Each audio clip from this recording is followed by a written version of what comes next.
there's plenty of kids out there fucking disregarding common sense. Much of the U.S. and Europe will be treated to a view of the northern lights this weekend.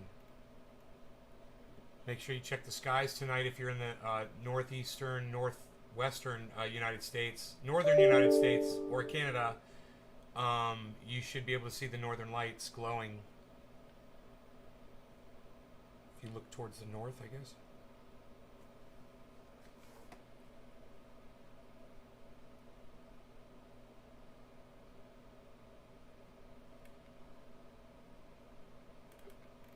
Hey Debbie, hey Nick, what's up, guys? How are you guys doing?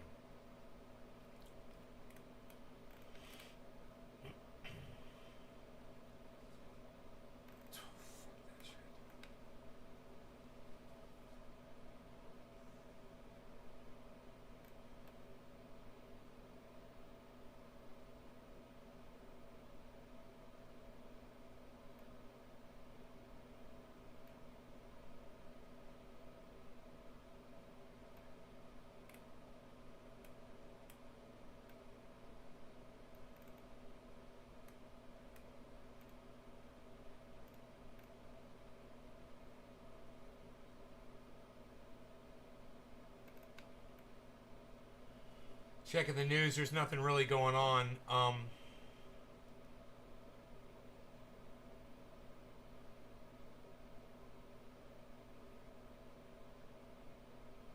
Nothing really on the news worth talking about. They're talking about Meta. We already talked about that. Cult of Dusty was talking about Charlie Kirk's response to the guy that was talking about guns. And Cult of Dusty's response to that's really good. He's like, Charlie Kirk is sitting there having to tamp down the anger and fear that Charlie Kirk has created with his rhetoric.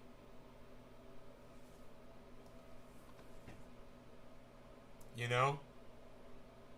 It's like you take a can of gasoline, you pour it all over, a big pile of wood out in your front yard, you set it on fire, right? And then you go grab a fucking squirt gun, and you try to put a fucking fire out with it. This is fucking Charlie Kirk. Let me put a tiny little face on here. And you know what? Cult of Dusty made a comment about his tiny face, about Charlie Kirk's tiny face. Tiny face Charlie Kirk. I was like, fuck yeah, he's got a tiny face. Talk about that shit too.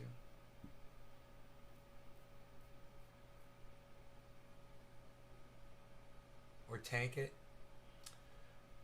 Shiba looks like it's recovered nicely, man. Shiba's back to where it was, I think. That's good. Polkadot, Matic, Cardano.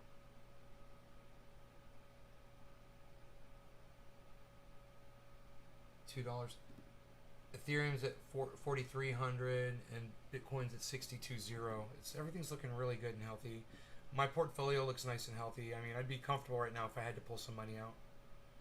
I just don't want to. I just don't want to pull it out because it's all worth so much more when it's sitting in Bitcoin or something else than when it's sitting in my bank account ready to go out to pay something.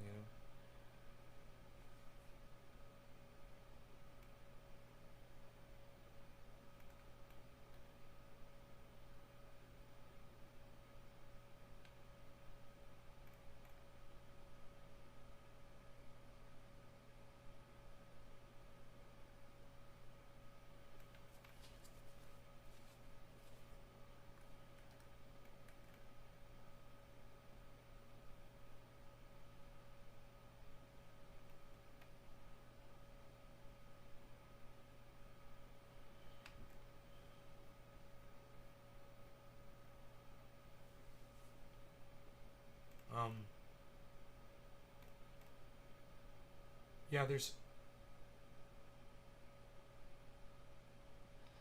nothing in the news. I can't. I can't believe they can't find things to talk about in the news. It's like they're hiding shit, you know?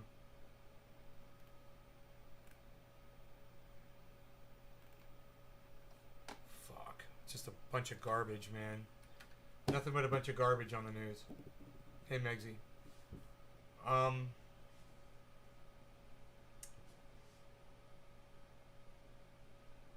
This guy says Bitcoin's going to 20 million. You guys want to hear this? This guy's fucking psychotic. Let's listen to what this guy says.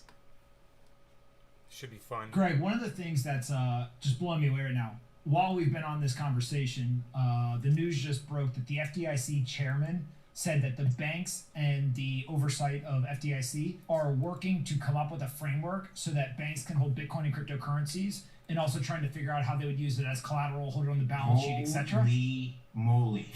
Holy moly. Seriously? I swear. What's your thought process in terms of U.S. banks if they start to hold Bitcoin and use it as actual collateral? It's the pristine collateral of the world.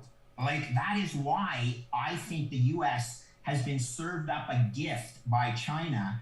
By China pushing Bitcoin mining to the Western countries, this is a gift for me and my children, and for you and your, I know you don't have kids, I don't think you do, but anyway, at the end of the day, your future kids, right? This is why we need to take this gift and embrace it, because you will have a store of value, pristine savings account, and you will still have the US dollar reserve currency or checking account for the world. And together, these dual networks will allow the U.S. Top of the hour, no lower regarding cannabis. Cannabis is tips for all. Cheers, everybody. Freedom, and it will supreme economy of global economy. This is what the world needs. This is certainly what Canada needs. Canada needs the U.S. because we're your second largest trading partner, and you are our most important trading partner. I need that for my kids. So I love the USA. I don't ever want it to fail. This is good for business. It's even better for freedom. And I just want to summarize with one thing here. I do believe there will be a time when energy, oil and natural gas is priced in Bitcoin. I think Vlad Putin is thinking of that right now. Okay? And to do that, he's basically thinking, how does he get out of the petrodollar? He doesn't want Redbeard, what's up? I'm Graybeard. In reserve. Those are fiat contracts that are programmed to debase. What if he took Bitcoin in payment for his energy? Wow. Then he's starting to build up a reserve of the most pristine collateral ever. Digital energy being paid for natural resource energy. I think it's inevitable. I'm an engineer like Saylor. I'm just playing the odds. And then if that happens, 5% of 200. Hey, Ryan, couple things, brother. Number one, let's not call it weed on my live stream. Let's call it cannabis, okay? And I don't know why you're laughing with tears coming out of your eyes when you're saying, let's smoke some outdoor cannabis. Are you trying to say something disparaging about my grow? Because it seems like you are. But, then again, you could just be saying something that doesn't make much sense. I don't understand the laughing after you say, let's smoke some outdoor, and then you say weed, and you laugh about it. So, let me know if I'm misperceiving something here. You followed me over from the Danters channel? Redbeard. Oh. Trendy Nick says, Ryan, shut the fuck up. Ooh. Really? Redbeard, I'm so glad that you came over. Thank you. We're going to be discussing crypto. So, good.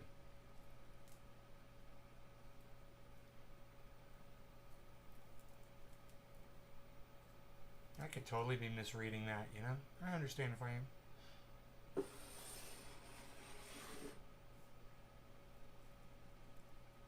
But you said, let's smoke some outdoor weed, ha, like it was fucking funny or something. My cannabis that I grow outdoors is phenomenal. There's people all over the world that would pay plenty for this. So if that's what you meant, if you're trying to be offensive about it, we could talk about that too.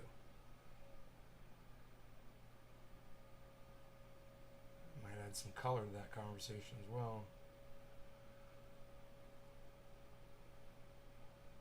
Color, color, color, color, color. Yo, Iceman. Color, color, color, color, color. Yo, Iceman.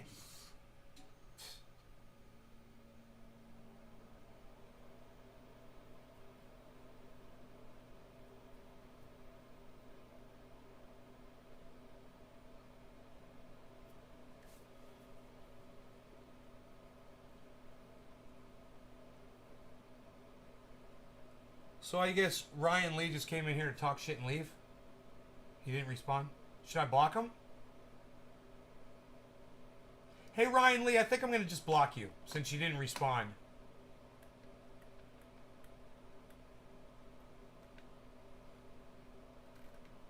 I give you 60 more seconds to say something before I block you from my live stream. And I'll block you on YouTube as well.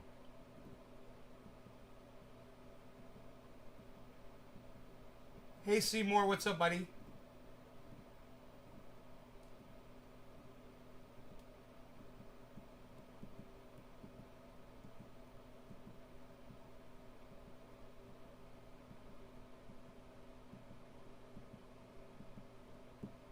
I'm good with blocking you. All right. See ya.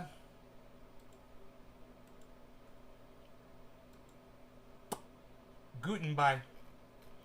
All right. Yeah, if I question something that you say, you might want to respond to it, because if it looks like you're being subversive, I just don't have time to hear the next fucking piece of shit that's gonna fly out of your mouth. You know, I'm not interested in it. I just assume pre-block your ass. Hashtag pre-block. God, it got dark fast as fuck, dude. Oh my god, it got dark outside so fast. It's 7:10, everybody. Happy 7:10. No law regarding cannabis. Cannabisism, tisms for all. Cheers. Hey, Nick, I guess that was a troll bitch, huh? Who would have thought? I thought he was just trying to be cool.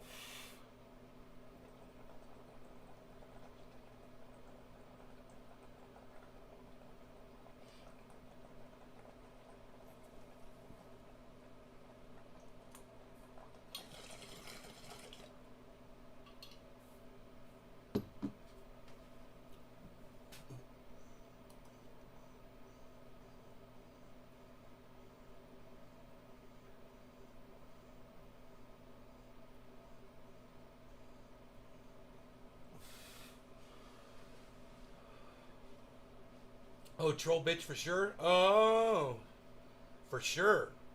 Oh, thank you. Thank you. Well, it's my pleasure to block a troll bitch. Who has time for that bullshit? You know, not me. Dude, I need a splash of Covfefe. What am I even doing? Nobody's even doing it like this anymore, pal.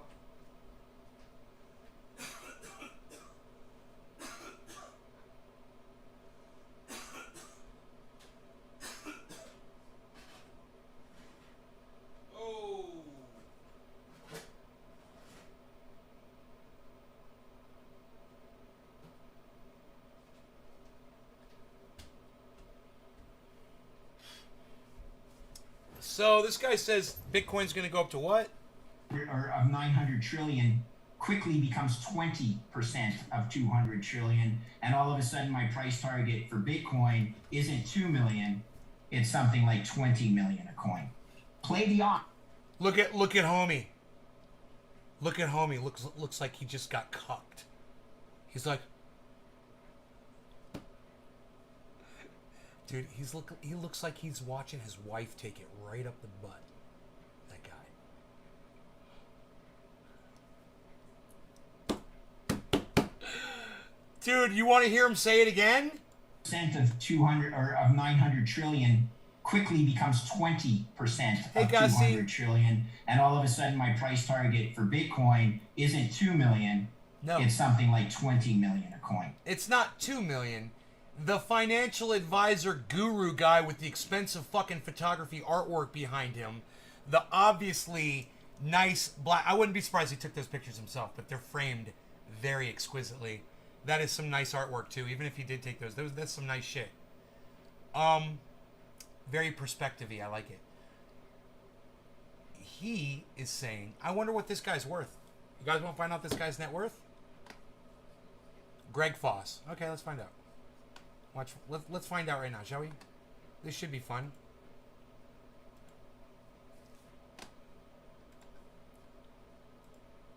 Greg Foss net worth. It's not Foster. Greg Foss net worth.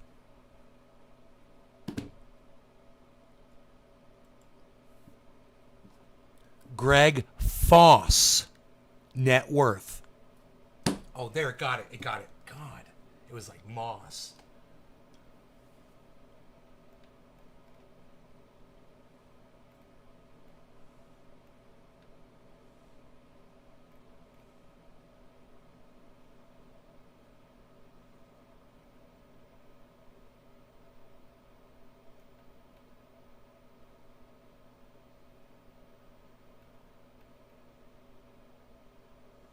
Dude, this guy's all over the place. I wonder what his net worth is.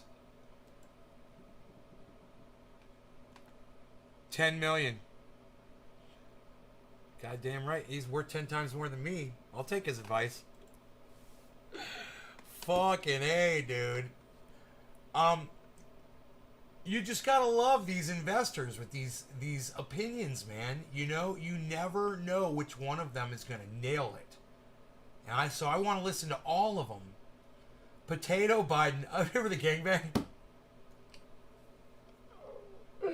That's fucking sweet and perfect. How are you today? Hey, Richard, I'm good. I'm here for you, Nay. Says Docky and Hollandaise. Shut up, you're very good, you. We're smoking some cannabis, Docky. Docky, we're smoking some... Hey, do you think if we met in person I'd be talking to you like that? I'm afraid I'm going to have to. Docky! What's up, Docky? Bring it in here, Docky. What's up, buddy? What are we cooking today, Docky? Docky Hollandaise. You know that's always coming. It's like the build-up to the Hollandaise.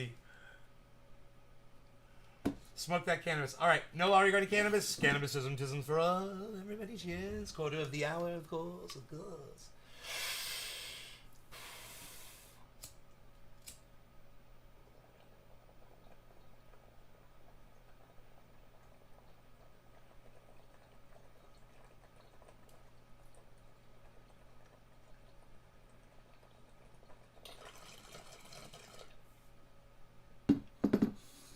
No, I don't know what ADX is. I've never heard of ADX. Smokey and the Bandit, I love those mutton chops. Love those sideburns. Yeah, I've seen fucking Smokey and the Bandit. Fuck yeah.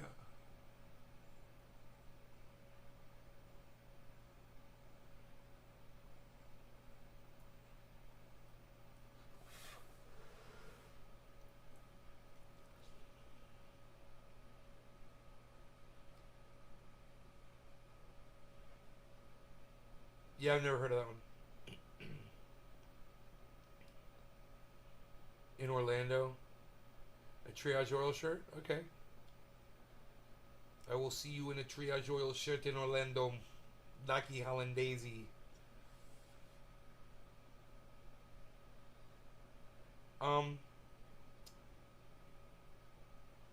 So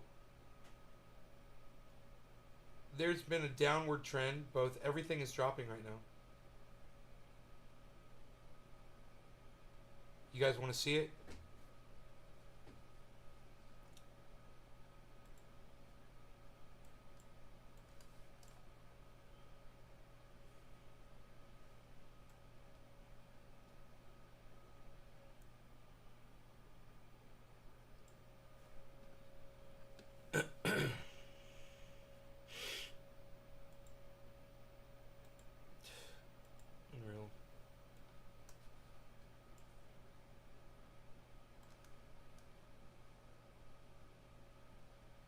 That's a hell of a downward trend.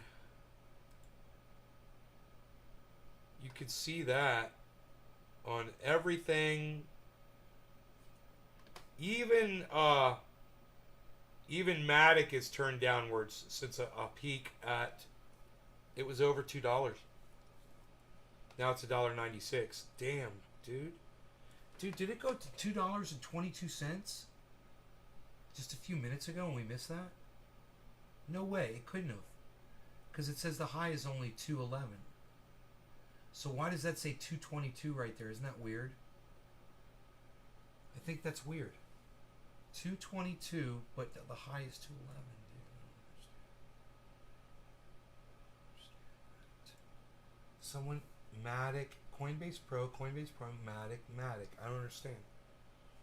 I don't understand why that says 211 and that says 222. That seems impossible to me. It just seems impossible, man.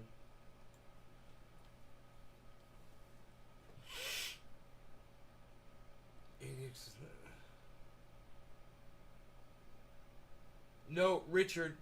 No, see, God, where's Adam Benson when I need him? You don't buy something when it's 95%, Richard Sunday Jr.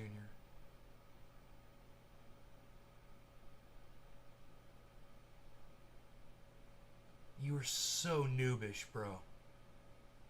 You're so noobish. I wish Adam was here right now so we could laugh about this.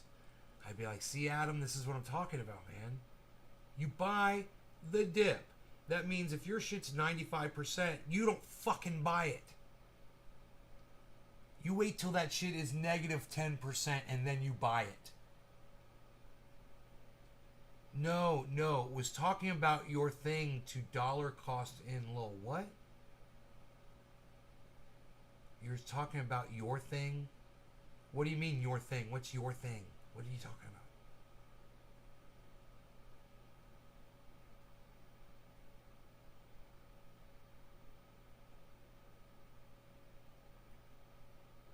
You gotta check what's low, bro. You know? And that's when you buy a whole bunch of it. Let's look. Look, check this out. It's really easy, man. We got it all right here. See this? Here's our chart. And we just scroll down here to the bottom. And Saitama, bro. Saitama. Oh, look, bro. Matic. Oh, look. Doge is down. But Doge is down and it's 30 cents. What? How is that even possible? It was 28 cents earlier today. You said you paid more than what Cardano is at the moment. No, I didn't. I didn't say I paid more for Cardano than it is right now. Are you fucking crazy, bro? You're not listening to me at all, man. Don't put fucking words in my mouth.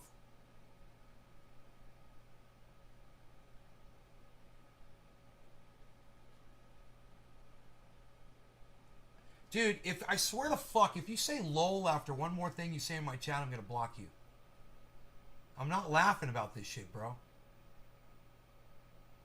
If you can't be serious, I'll fucking kick your ass out. What? For Cardano, bro? What are you even talking about? I never fucking said I bought Cardano at 2-ish. You're fucking dude, once again, you've put fucking words in my mouth, dude. You're fucking driving me crazy. No, I told you to stop saying fucking lol after everything you said. I also said the next time you put lol after something you put in my channel, I'm gonna fucking block you.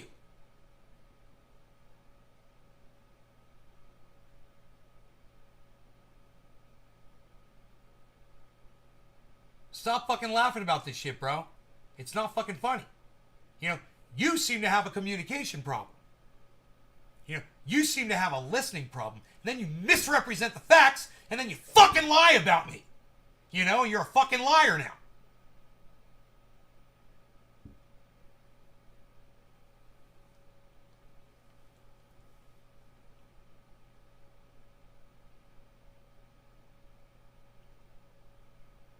Matic? Dude, do you know where I bought Polygon Matic at? I gotta bring this shit up so I can tell you.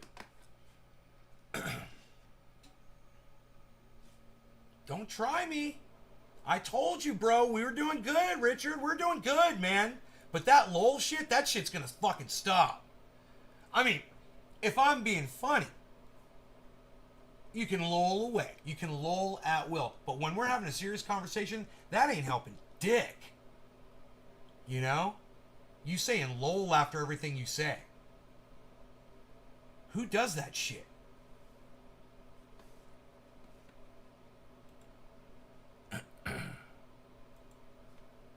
All right, so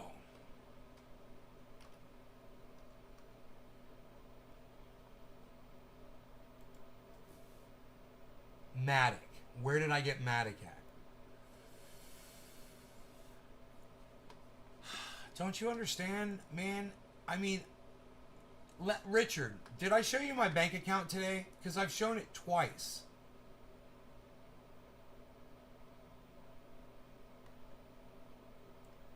Yeah, but you're saying lol after you say serious shit. That you shouldn't be saying lol after when you're having a conversation with me. You know, do I look like I'm fucking laughing? Oh, you weren't on then? Okay, that's alright. I was just wondering. Okay, my average buy-in on Cardano, bro, is $1.26. Just for your own future reference. I'm fucking 60% on that motherfucker, bro. Don't come in here and lie and tell people I bought it at 2. Alright, now Matic, I got that shit at 98 cents, motherfucker. You want to keep lying, bro? You just don't have the same personality. Yeah, I know, it's crazy, isn't it? It's almost like I've got multiple personality disorder. I'm not lying. Oh, no, you fucking lied, motherfucker. Oh, you fucking lied, you little bitch. Now you're doubling down. Just say, yeah, you're right, bro. I was wrong. I lied. Because you're a fucking liar. What's up, Chuckles? Just say, you lied. Admit it. Because I'll scroll the fuck up and show you what you fucking said. Alright? This is what you said.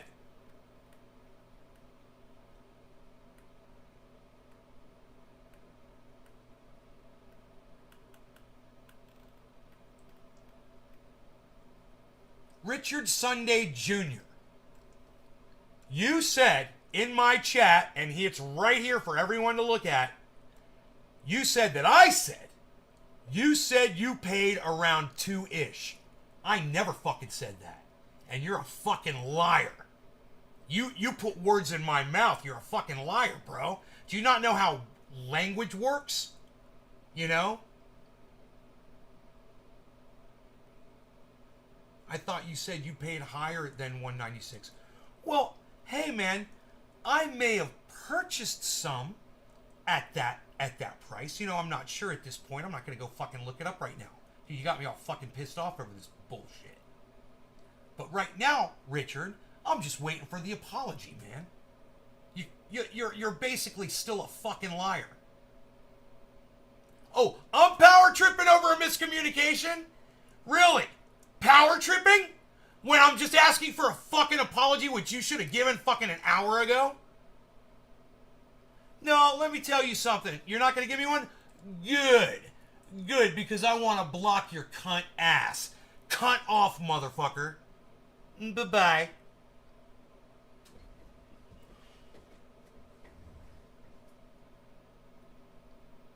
You know, it's like someone fucking straight up lies.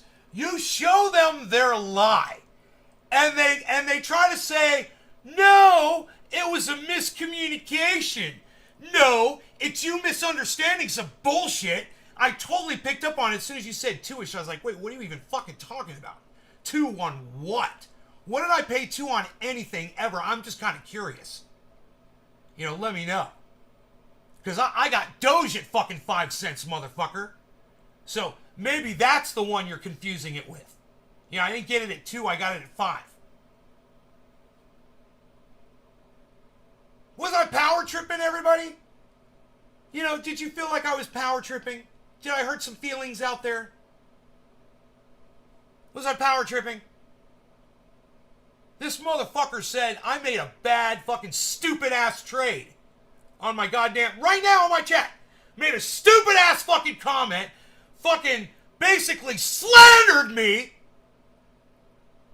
right?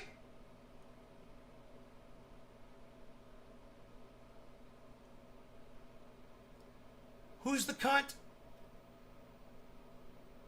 You know, all you would have had to do was apologize and say, I was wrong. I misunderstood.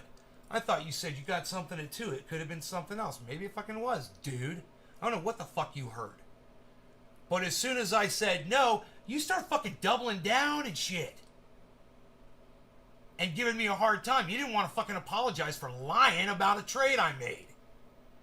Or should I say a buy-in. At a very good time. When it was down. When it was low. I'm watching things drop right now. And I'm like, I'm wondering how low is it going to go this time, you know? I always got my eye on that shit. Hey, man, if you can't apologize to me when you fucking put words in my mouth, when you're being the fucking liar, well, hey, man, you just proved to everybody in my goddamn chat that I'm the one keeping it real. You know? And that you just keep, most people just can't fucking take that shit when you call them on their bullshit. Where's my fucking coffee at? God damn it. I knew I was missing something. I think I'm going black on the coffee. I'm going to go black on the coffee. We're going black on the coffee. Wish me luck.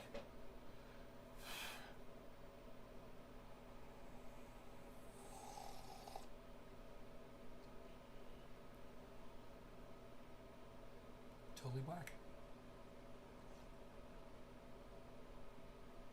Oh, that is nice coffee.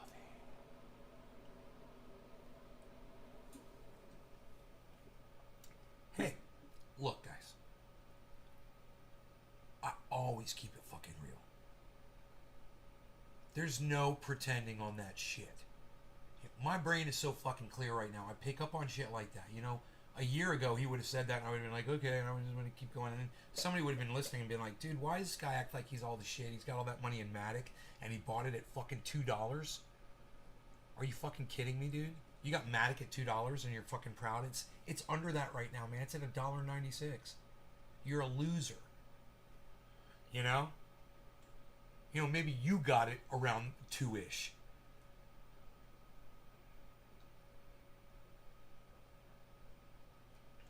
Why are there so many deleted messages? Ball dip. When I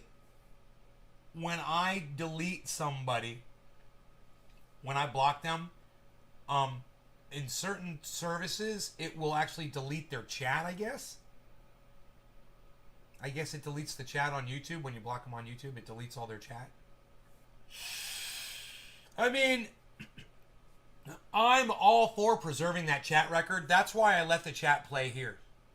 You know, Ball Dip? You know what I'm saying?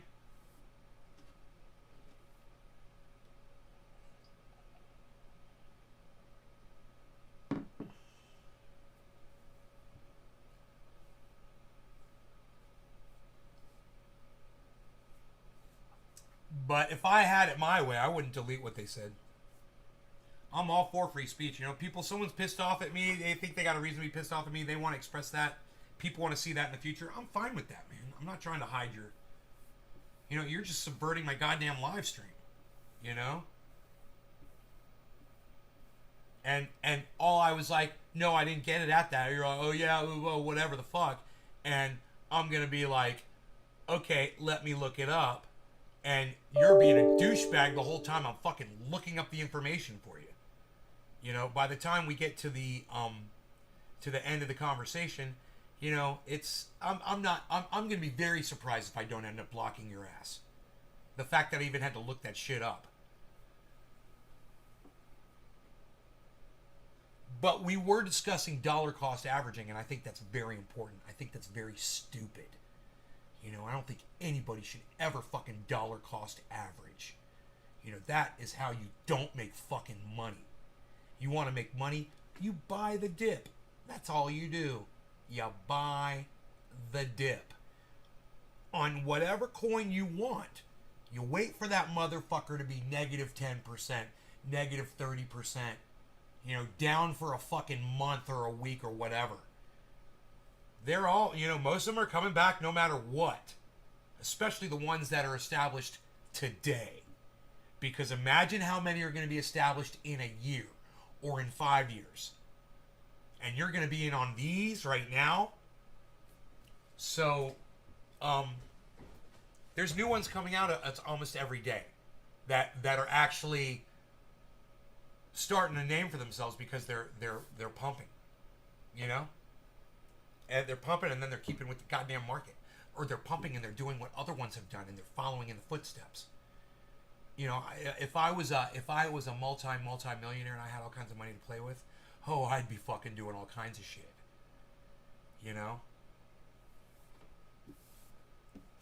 But like you look at my bank account, it's all tied up, man. My money's all spent. It's all on crypto.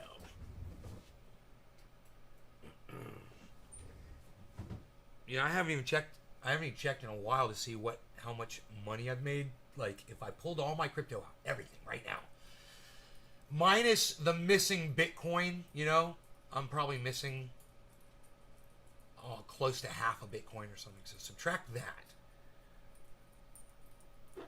You should make a smoking investing club. That'd be so awesome. You also have an awesome room. Ball Dip. Well, thank you, sir. I do appreciate that so much. Thank you so much. Listen, I do have a smoking investing club. This is it. I tell people where to put their money. I'm not trying to make any money off of anybody else. I don't ask for anything in return. I would love people to come back in here and say, hey, you made me a bunch of money. You got me into crypto. You told me about this one. You told me about that one. I put all my money on Matic when you did, bro, and it fucking blew up. I put all my money on Harmony One when you did, and it blew the fuck up. My Harmony One right now is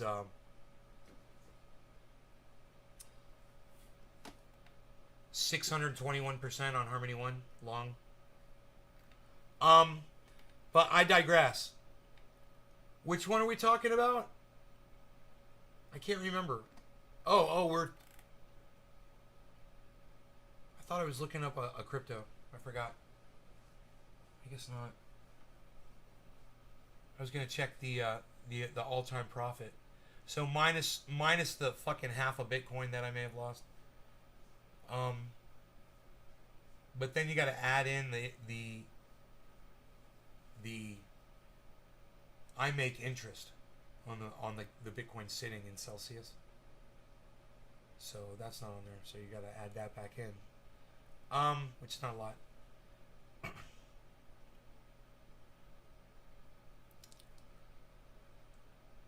If I could find that Bitcoin, it'd be great. But it's maybe I've made $75,000 or something like that.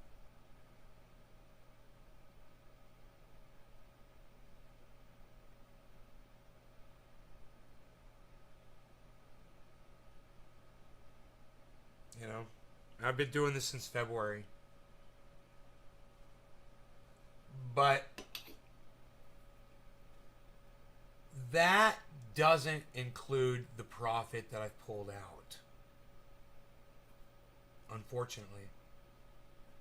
And those I put that in there to track it. So it subtracts that when you pull the crypto out. And I've probably pulled out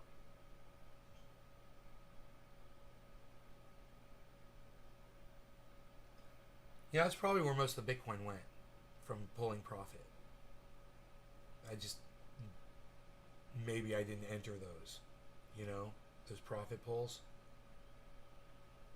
It's very possible.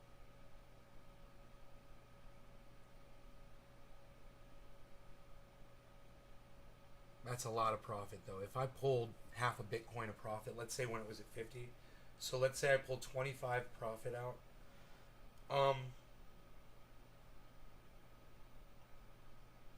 it wouldn't have been all from Bitcoin. I know, because I pulled from other ones, and I was so sad that I did.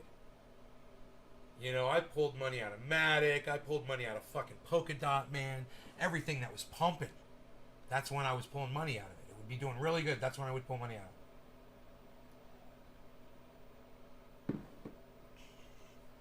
What's up? Anyway, this is like I said, this is my smoking investing club right here, bro. We go live 3 times a day, every day. I can't even believe I'm live right now.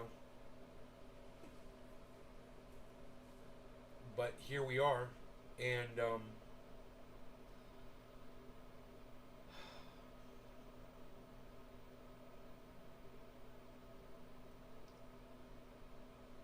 I went grocery shopping. I took Rogan. I had to go to a couple stores, you know, because they didn't have everything I needed at this one store. So I went grocery shopping twice today, too. I mean, 2 stores, and I had to go back once. And I still forgot hamburger buns. I need freaking hamburger buns. But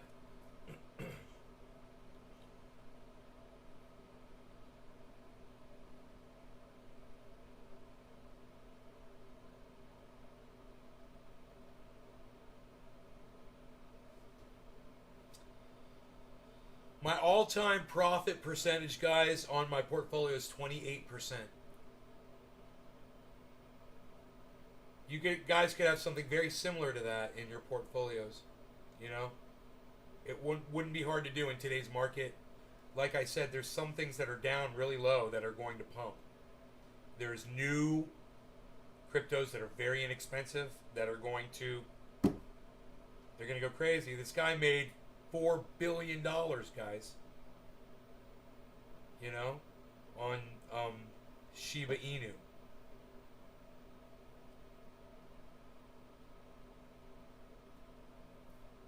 You have to think about that. He did a $10,000 investment and made $4 billion, guys.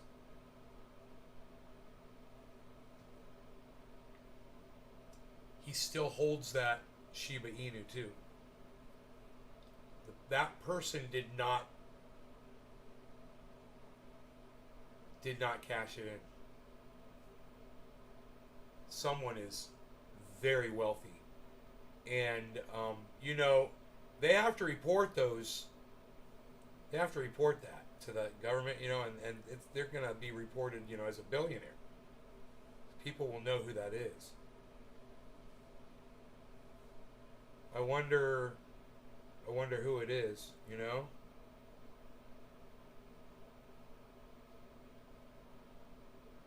The vampire look. The old vampire. I am the old vampire.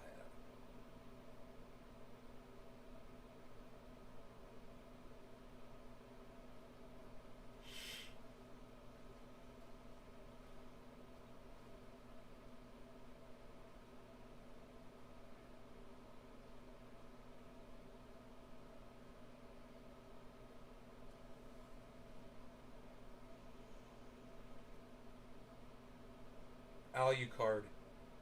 I am Alucard. I am the old Alucard. Alucard. Playing with my hair.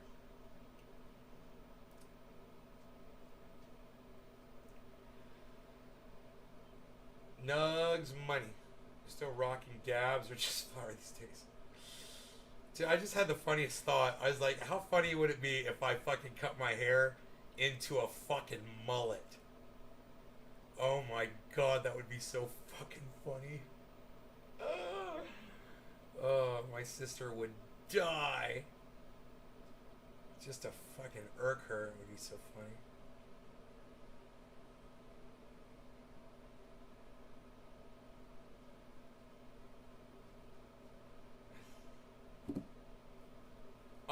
Felon Degenerate. Check this out, yo.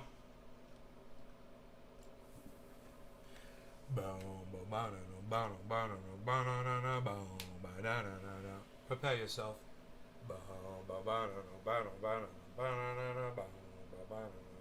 Prepare yourself.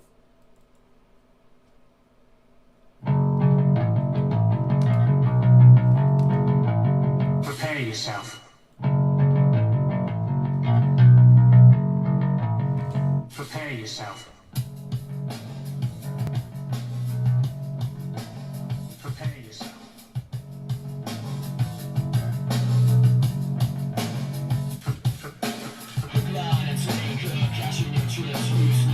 A skullet. He got a skullet on his head. Pieces of the hair instead.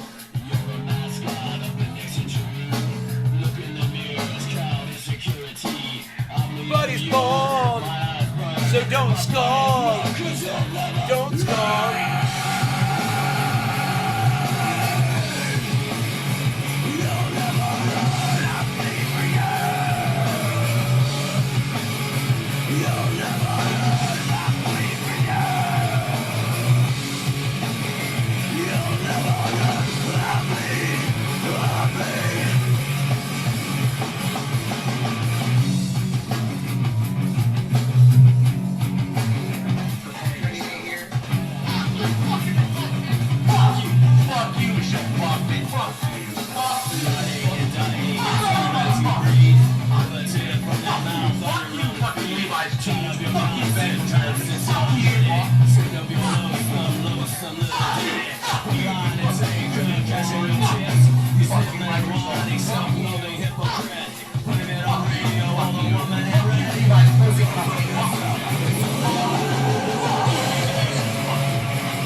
It starts with an L.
That's nice. That's really nice. You guys like that? I like the bong rips. I like the dabs. I like the cryptos. I like to talk about the cryptos. I like to listen to other people talk about cryptos. I like to talk about strategies. I want to find out what percentage someone's portfolio profit loss is at. You know? I want to find somebody who's picking winners before they become winners. You know? And sharing that information.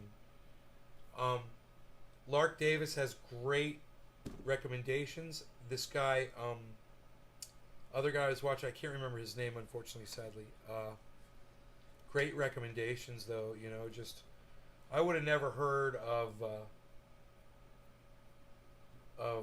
one of these if it wasn't for watching that guy. I can't remember what it's called anymore. Mononuki, I think.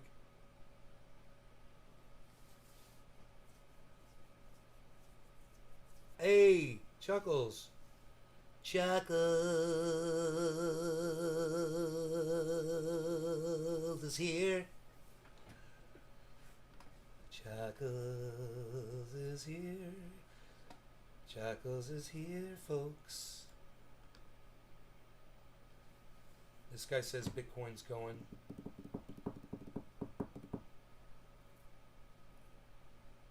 So not interested in that bullshit. Not interested, motherfucker. Anything with Joe Biden, not interested. Why all institutional investors will own Bitcoin. 48 minutes. Oh, fuck, dude. Really? This would actually be a fucking interview worth watching right here, guys. Look who it is. Well, welcome back, everybody. I'm thrilled that you are sticking with us throughout the program, and this is going to be one of the most dynamic sessions of our entire day. Why all institutional investors are going to own Bitcoin, and I'm very happy to be joined by two illustrious gentlemen, Anthony Scaramucci, the founder of Skybridge Capital, and Michael Saylor, the chairman and CEO of MicroStrategy. You know both of these guys very well. Anthony, the founder and managing partner of Skybridge Capital, the founder of SALT, a global thought leadership forum. Skybridge is the largest fund of funds to make an allocation of Bitcoin, now has $600 million of crypto exposure in its flagship funds. And Michael Saylor, the chairman and CEO of MicroStrategy, publicly traded, ticker MSTR, a business intelligence firm he founded way back in 1989. He's also the founder of Alarm.com and the named inventor on more than 40 patents and author of the book, The Mobile Wave. He founded the Saylor Academy, a nonprofit that's given free education to more than 800,000 students. Michael has dual degrees from MIT in aerospace engineering and the history of science. Welcome, Michael and Anthony. Good to have you both. Yeah, thanks for having us. Great to be here. It's great to be with you. Michael, let me start off with you because what you've done is unique, I think, in the marketplace. Publicly traded company, one of the major business information sciences companies available on a global basis. You've placed a significant, that's an understatement, a portion of your company's reserves into Bitcoin. I think it's now $6.5 billion in value. Tell us why you did that. Why? Well, look, we had $500 million business growing 0% a year. We had a $500 million treasury paying 0% interest a year. When the lockdowns came, we realized that we could generate about $100 million a year in cash. And we also realized that the money was going to lose about 20% of its purchasing power a year. And my simplistic math was 2,000 people work for a year to make $100 million, and then we lose it all because of inflation, which meant that if we work forever, we get nowhere. Or to use a famous phrase, the road to serfdom is working exponentially harder for a currency growing exponentially weaker. So we decided that rather than stay on that rat race, we had to do something. And the big observation is that most balance sheets of corporations are composed of cash and credit. And I would say they're crumbling cash and credit. If you're sitting on $500 million in cash and treasuries and you're getting a effective 1% yield or 2% yield or less, right? If you wanted less than 5-year duration, you can't even get 1% yield. Right. So in that environment, you got a negative real yield of minus 15%, minus 20%. The S&P 500 is up 25% year over year. So your cost of capital is 25% on the money. You're getting 1% yield. You're minus 24%. So you're destroying shareholder value at a ridiculous rate. God. We decided we either had to give the money back to the shareholders or we had to invest it. We split the difference. We offered to give half of it back to the shareholders in a Dutch auction, and then we took the other $250 million and we bought Bitcoin with it because that was the hardest asset, the highest quality property that we felt we could find as an inflation hedge. The strategy worked well. The shareholders loved the idea, so they didn't tender all $250 million worth of shares, and we ended up with $175 million more in cash. We invested that in Bitcoin. We had $425 million in Bitcoin. Bitcoin traded up. Then we had $1 billion in Bitcoin. You know, we generated a bunch of cash flow. We sold some convertible debt. Then we had $2 billion in Bitcoin. Bitcoin traded up. We raised another $1 billion at 0% interest. Bought some more Bitcoin.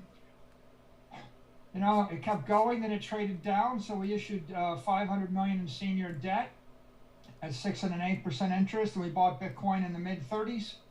Traded up a little bit more. We sold $400 million of equity. We bought some more Bitcoin in the mid 40s. Now Bitcoin's above 60,000. To make a long story short, Look, we got a $500 million software business growing maybe. I bet you go back and look at the goddamn volume and literally see those buys in the market when they were making them on those days, I bet you could literally, when you're always wondering, what the fuck made the market do this? Listen to what he just said they did. % interest, bought some more Bitcoin. It kept going, then it traded down, so we issued $500 million in senior debt at 6 1/8% interest, and we bought Bitcoin in the mid-30s.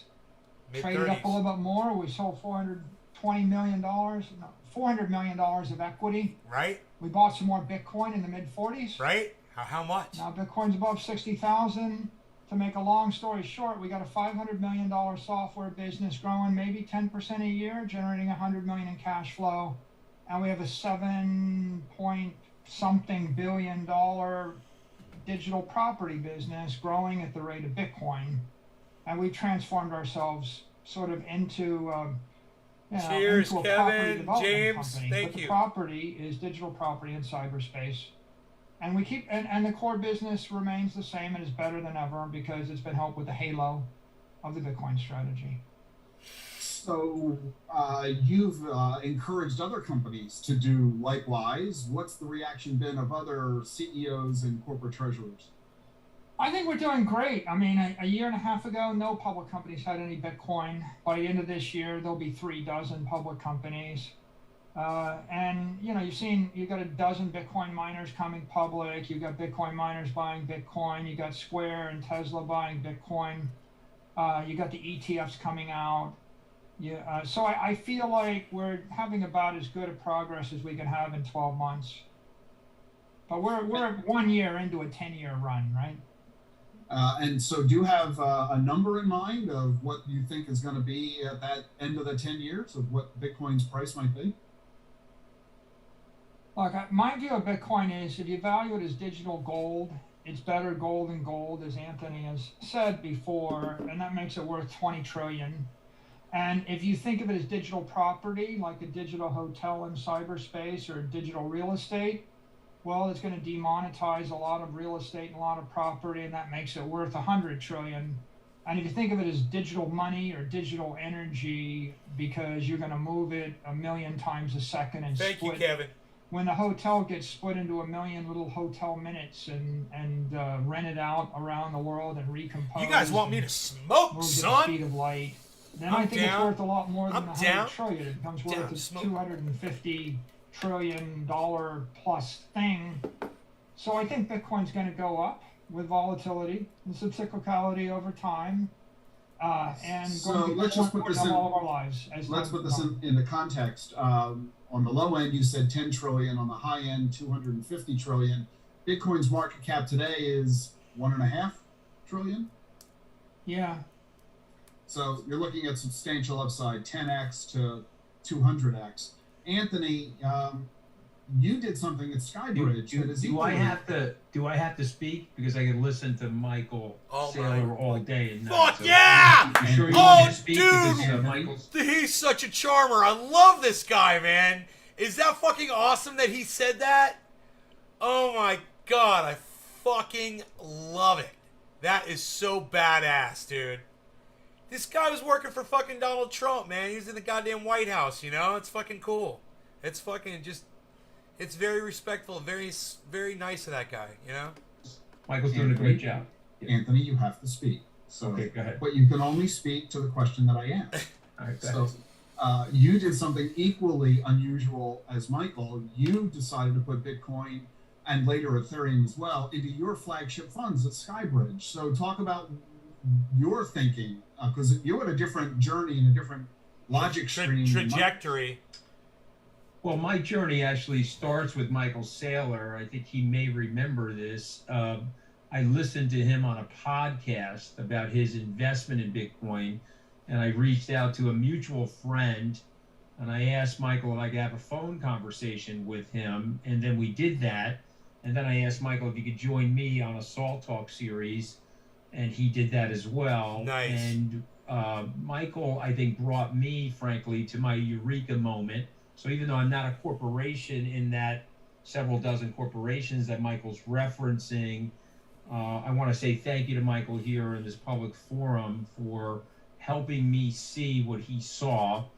And Michael basically explained to me something that is seminal that I think needs to be repeated everywhere, that Bitcoin itself is a network. And if you understand the exponential growth capabilities of the Bitcoin network and how fast it's grown since its inception, outpacing other networks like like Apple, Google, Facebook, Amazon, other right? types of networks that work off of Sure. Metcalfe's law. And then Michael also brought up something to me, which I'm sure he'll remember. He said, well, let's take Coca-Cola. And suppose we destroyed Coca-Cola tonight. We had the words Coca-Cola. Could we restart Coca-Cola? And of course, the answer is yes. So he was using the example of an old-fashioned network. And I don't know how many wallets there are now, Bitcoin. We can guess at that. There's probably between 180 and 250 million wallets from our best guesstimate here at Skybridge. And if Kathy Wood is correct, it goes to $1 billion, Rick. We'll be well over $500,000 a coin at that moment because of the scarcity. So first off, I want to say thank you to Michael. One of the more brilliant things that Michael has done in his life is shared his insights with other people. His institutional forum, I don't know, Michael, was that 6 months ago or 8 months ago, was one of the more brilliant things that I participated in. And, we need people like Michael to explain to people. Are you guys enjoying who this? Are conditioned for the temporal world, where Top we're of the going hour. and why we're No going longer going to there, cannabis. and Cannabis how is we're just getting for all. there Cheers, way everybody. faster than people originally expected. And I'll just say one last thing. We are so early. It is mind-bogglingly early because you have some of the elder statesmen of the financial services community, whether it's a Warren Buffett, a Charlie Munger, or Jamie Dimon, who still have not spent the time on this. And what I would encourage everybody listening into, please spend the time on it, because if you spend the time on it like Ray Dalio did or others, you end up owning some of it. And I think it's worthwhile for yourselves, your portfolio, and your team. So when you did this, Michael, what was the reaction that you got from current investors in your fund and prospective investors you were trying to get them to invest? What was their reaction to you putting a significant portion of the portfolio into Bitcoin? I think that everybody goes through this learning process. That and, tasted so fucking first good. People, That's the candy, if I'd yo. done It's this the candy. before March of It's the 2020, candy, yo. they would have It's the said you're candy. out of Plate your number 3. mind. But if you'd asked me about this in February of 2020, I would have said, why even asking me this? I wouldn't have even considered it. So I think that people weren't ready to embrace this idea before March of 2020. But after March of 2020, if you said, hey, I have an idea, God, I think that everybody will fucking work got from me so home and fucking we'll hot. Zoom everywhere, and I'm going to try something new in my business, you would have said, well, there's a war on COVID. It's a difficult time. I guess you got to try new things. So I think that people became more open-minded after March. And we started from a point of view of open-mindedness. My board was open-minded, but it took them a while to get educated. And then with our outside investors, we didn't know how they would view it. We're a public company, so we took the safest course. We created a Dutch auction, and we said, we telegraphed what we're going to do. We said, this is our strategy. If you don't like it, we'll buy you out. And we waited 20 days. And by the way, we offered the Dutch auction at 140 a share. The stock was trading 120. The stock traded between 130 and 140 for a while. People weren't sure the auction was going to go off. And then they came to their senses and they're like, wait a minute, the 140 is a put. The stock should be above 140. Then it traded above 140. And we didn't know whether we'd have 250 million tendered or nothing. And we only got 60 million tendered. So what that tells you is, at the end of the day, all but $60 million worth of the shareholders decided that they liked the strategy, or at least they would try it. And they tried it in the 150, and then the stock went to 160, and then it went to 180, and then it went to 200. And then around 220, I think Citrin wrote some kind of report on Bitcoin. And then people started thinking that, well, maybe this wasn't a bad idea after all. This might start working. And if you asked the shareholders how they felt about it then, they would have given you a different answer than during the Dutch auction. Let me tell you, I met with 10 shareholders during the Dutch auction now. on a standard investor conference. And I thought, I went into 9 of the 10 were positive, and I went into one meeting, and my head of investor relations said, this person's really like not liking this strategy. He's asked a lot of questions about it, so get ready for a difficult meeting. And so I went in there all suited up for battle, and he said, tell me about Bitcoin. And I said, well, it's a digital monetary network, and we want to use it as a currency inflation hedge, blah, blah, blah. And this is technically why I like it. And he goes, oh yeah, I already know all that. I own Bitcoin. And I thought, well, why you beating me up on this? And then he wasn't. And then I thought, why are my investor relations people telling me to be worried? And what I realized is Bitcoin is one of those things where everybody just kind of feels the need to ask the question, have you thought it through? And so this guy's asking the question so he can tell his investment committee that he did his due diligence. And my investor relations people are asking the question so they can say they did their due diligence. And my lawyers and my lawyers' lawyers are asking questions so they could all check the box that they did due diligence.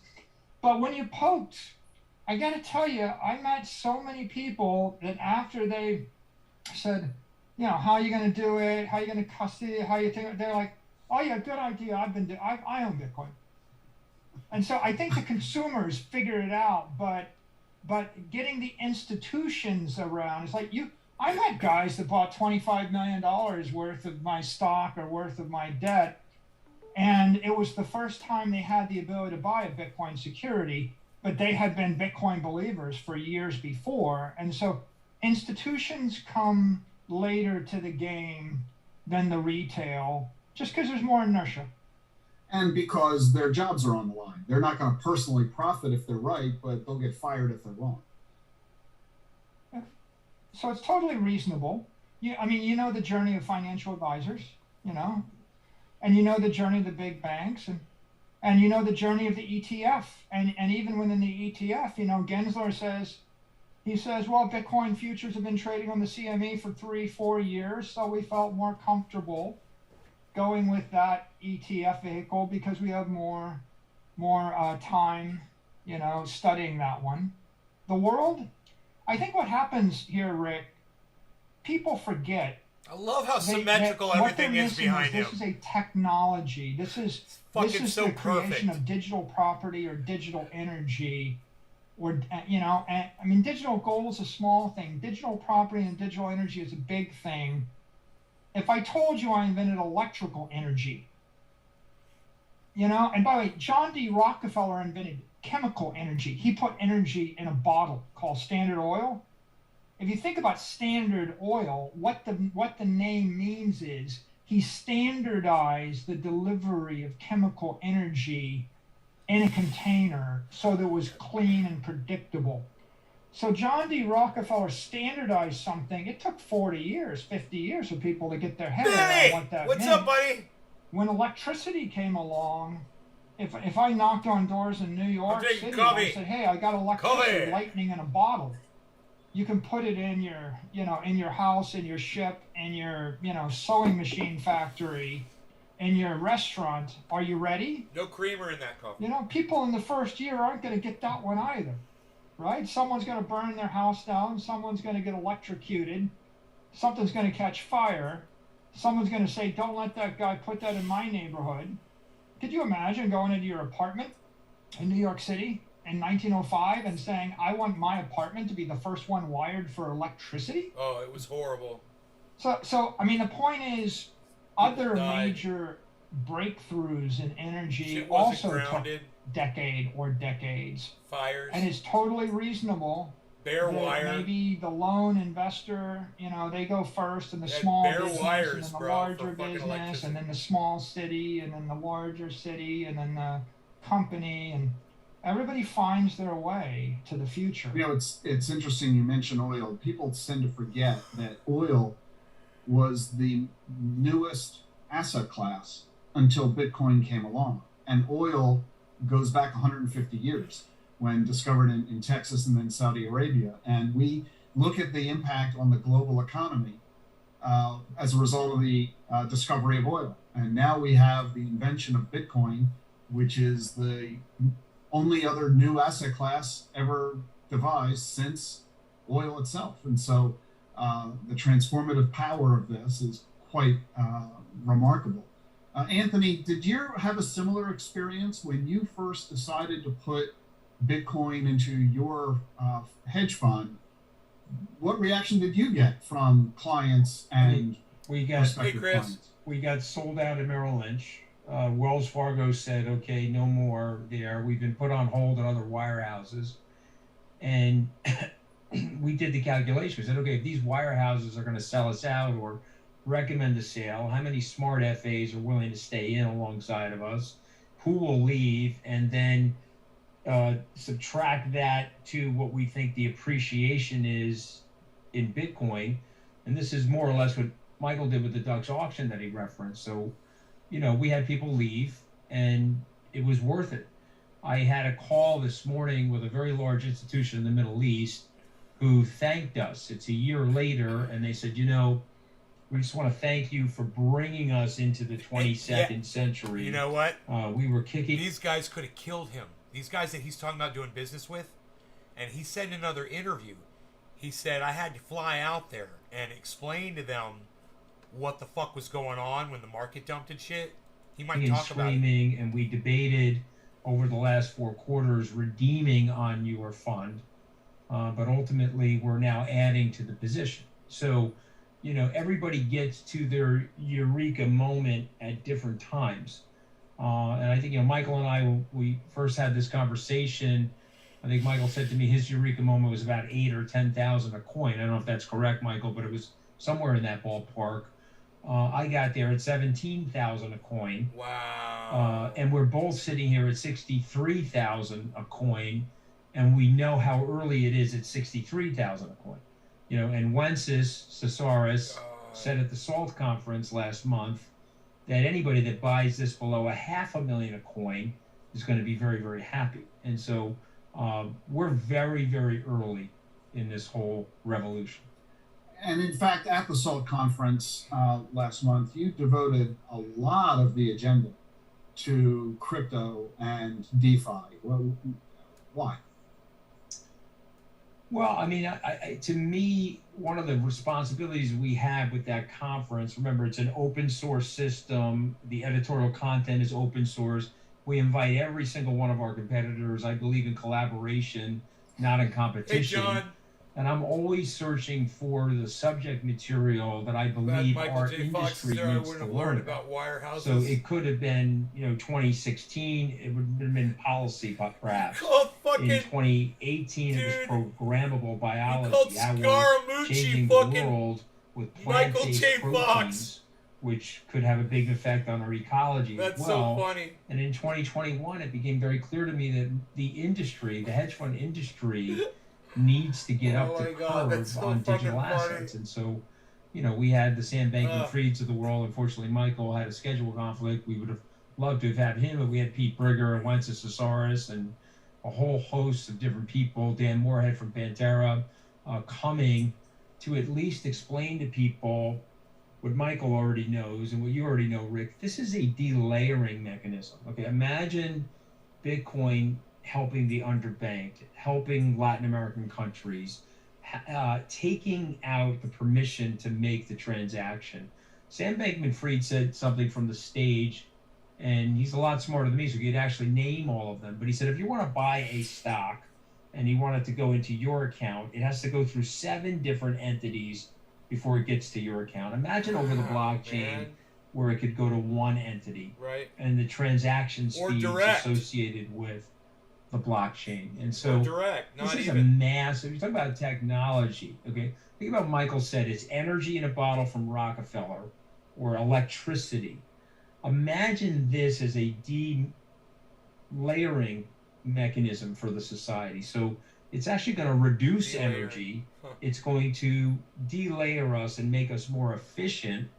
And it's going to be a store of value like nothing we've ever seen before, because we know, unfortunately, that our currencies over 5,500 years ultimately get corrupted by politicians and policymakers. And because of the way this thing has been beautifully engineered, that can't happen to it. So this conversation has been really focused so far specifically on Bitcoin. And Michael, in fact, you own Bitcoin and nothing but Bitcoin. No Ethereum, no DeFi, no other coins, etc. Is that still your view, Michael, that it's Bitcoin, nothing but Bitcoin? Look, our business strategy is we're a Bitcoin property company, so we acquire and we hold Bitcoin.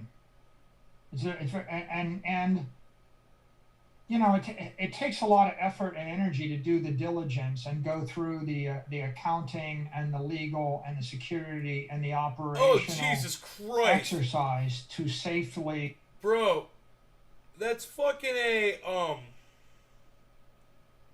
Anthony Scaramucci got from the goddamn White House administration, bro. And that's up there in the corner, that's fucking Michael Saylor, bro. If I had them on the show, there'd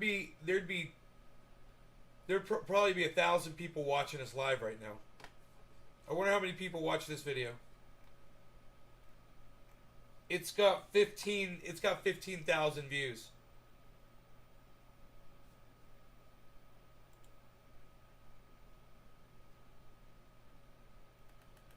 What a great fucking interview, though, bro. I mean, I just really want to listen to what they have to say, you know?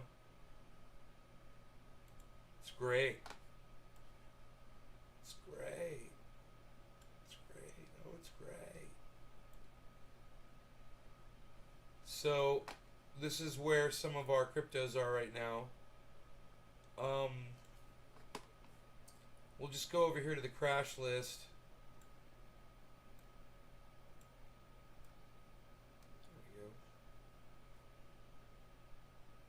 Open this up. Okay, there we go.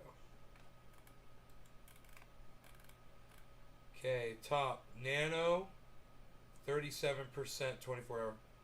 Mana, which is Decentraland, guys. That's one I've got a nice little piece of. That's 25% over the last 24 hours. We've got Shiba Inu up here at 20%, 24 hours. All these are 24 hours. Then the next one is 7%. OGN, HBAR, 6%, 7%. Binance, 7%.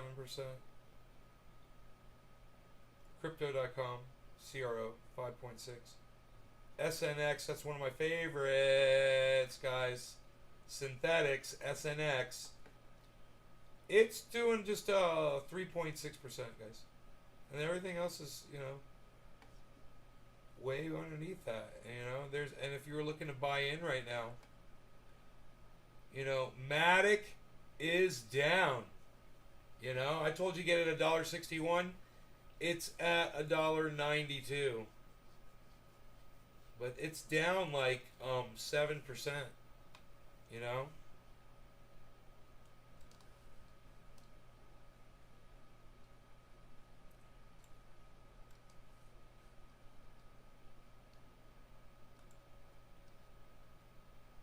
But I'm looking for that drop, man. I'm looking for that. Look, fucking Saitama dropped. Looks like Polkadot dropped. There it is, man. Polkadot just dropped. What's up with Dot?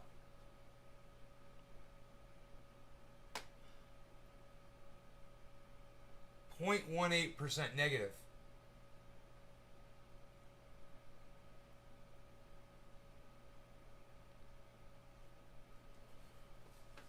It dropped way down. You can see it here in the.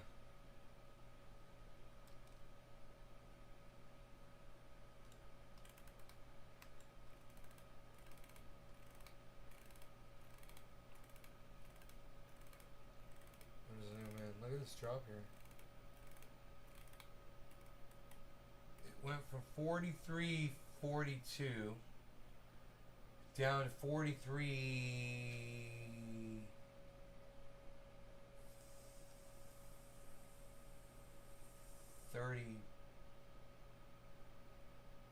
34.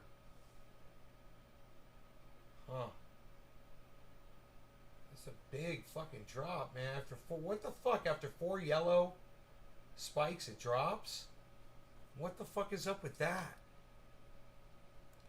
Something weird's happening in the market. Something I cannot explain.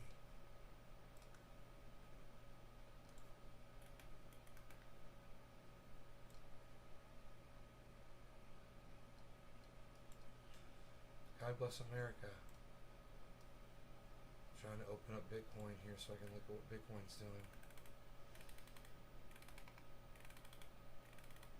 See if that shit's doing some unpredictable bullshit too. That was fucking Polkadot, man. Polkadot's weird. I think I got Polkadot on a weird kind of scaling too.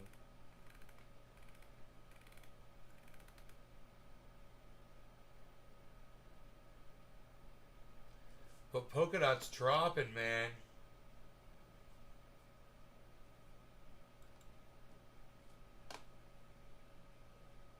Linear 4-color.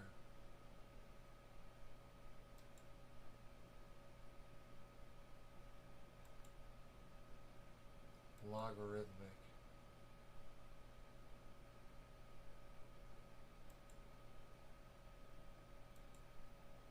Logarithmic. Oh yeah, we want to do, I don't know, I think we want to do logarithmic, I don't know.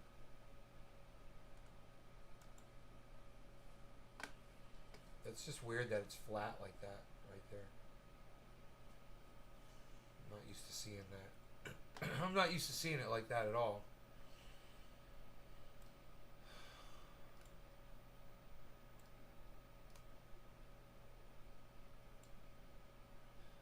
So, do we want to zoom in? Hey, King Leo, what's up, buddy? My chat live. King Leo 1000.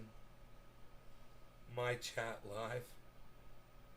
My chat bubble live.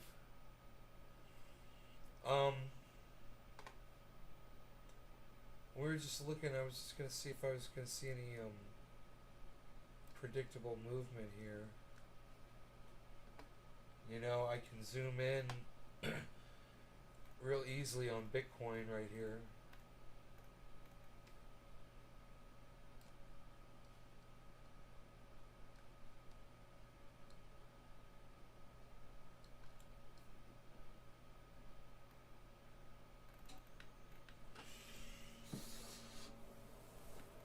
We used to call it an Ongbe, the bomb. That's the Ongbe. Oh, that's not good, dude. There's your fucking Head and Shoulders, man. There it is. It's a drop, guys. That's a bad drop. It's gonna drop. It's gonna go all the way down. Bitcoin's gonna drop down to fucking 61.7, guys. And it's about to do it. Do you see this massive Head and Shoulders, guys? Oh shit, look. Look. Look right here.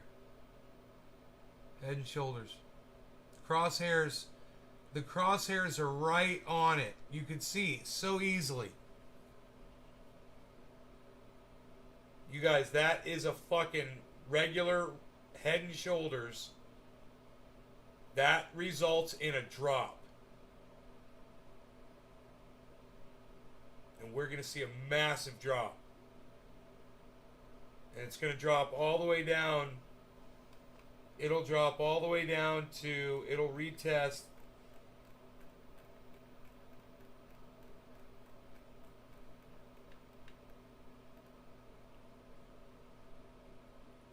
Whoa, dude.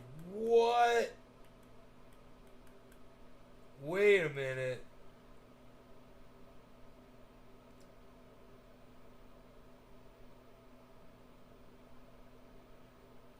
Dude, it was trying to do this so bad. It was trying to break down in a Head and Shoulders so bad it kept trying.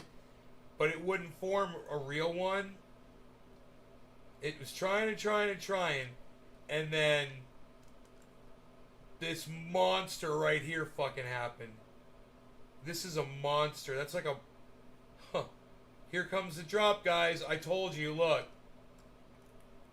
It's going to go way down, look.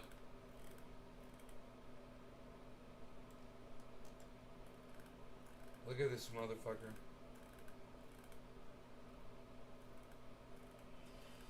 Man. I bet you fucking Carl the Moon's gonna come out in a fucking, in a in a podcast right now and say, emergency Bitcoin video. Fucking regular Head and Shoulders resulting in Bitcoin's about to drop. If you want to make some money, sell some Bitcoin right now. Dude, it's at 61.7. I told you it's going to go down to 61.7. It's there.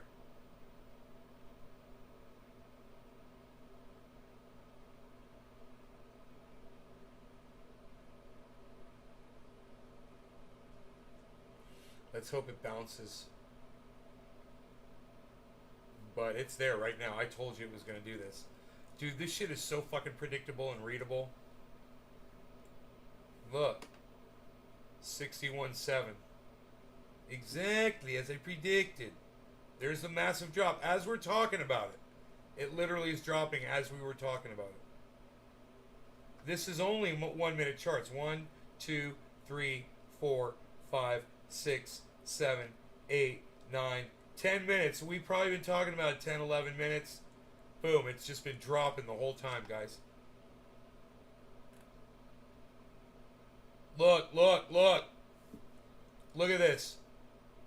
Exactly as I predicted. 75, guys.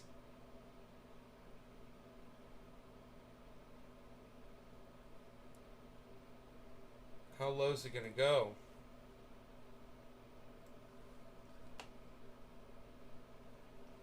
Exactly as I predicted. I was saying that today. I was out there fucking burning. I was burning boxes with Beazle. And I would put the cardboard in the thing, you know, and get it to burn just right. And I would say, exactly as I predicted. Oh, God. I'm pathetic. 61.73.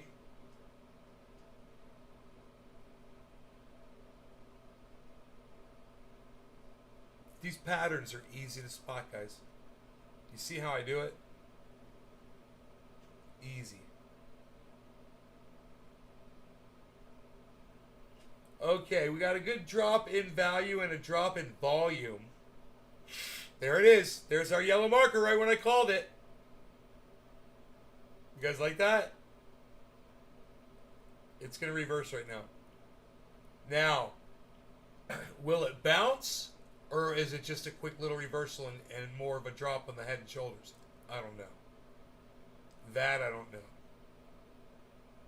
I don't think it's going to go up high right now. Oh, but it's looking kind of healthy. Those bottom needs to go way the fuck up. That has to go yellow again. No, it's not looking good, bro. I think it might drop some more, man.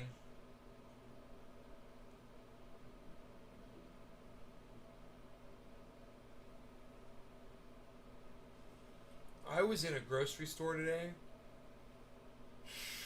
and I was reaching up on a shelf to get some cereal, and when I got the cereal down, I turned around to, I guess, put it in my cart or whatever. There's a woman walking right next to me, and I didn't know it. I almost bumped into her. She almost bumped into me. I was like, oh my God, I'm sorry. Her boyfriend was with her. He was like, that's cool. I was like, I'm so sorry. Right? I didn't hear them coming. I didn't hear them coming. My hearing is getting really bad. 61.72. You guys, 61.73.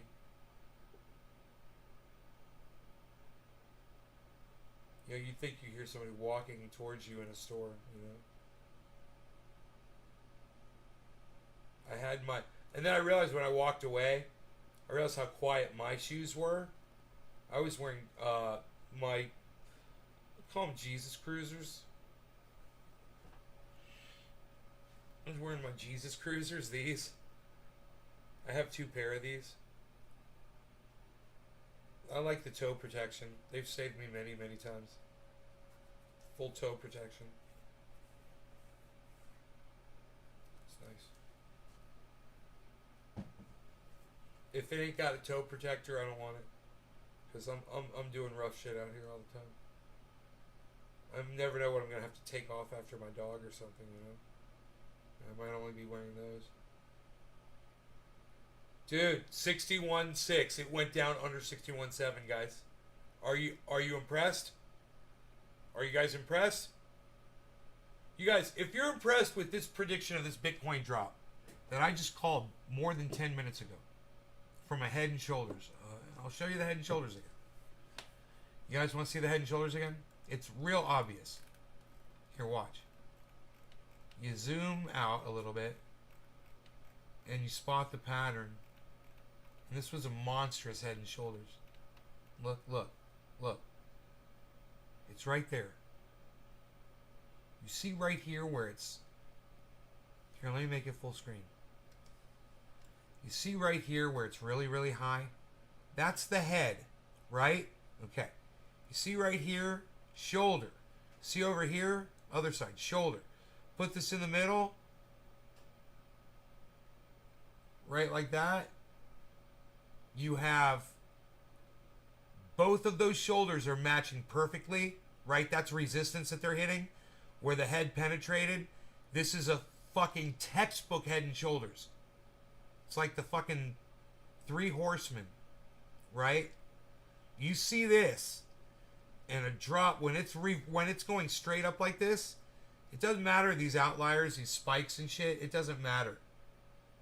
That Head and Shoulders is going to result in a massive drop, right? If this is reversed, guys, if instead the head is pointed downwards, and we might be able to find an example of that actually on here.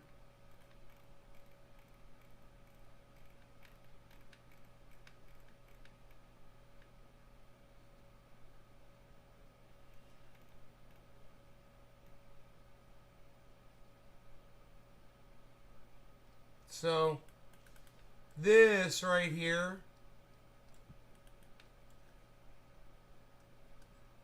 I'm trying to zoom in on this one thing, but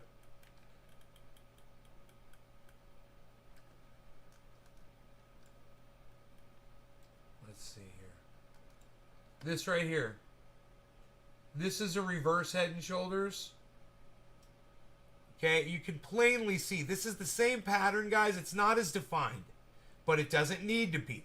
What you need are those peaks right there to hit that resistance point that are not as deep as the head. Now this is going upside down. And what happened right after that? Boom, a massive uptick in Bitcoin. You have to look for that pattern. It is not hard to spot if you know what you're looking for, guys. You know? My cat wants to come in the house. Hold on, Harles.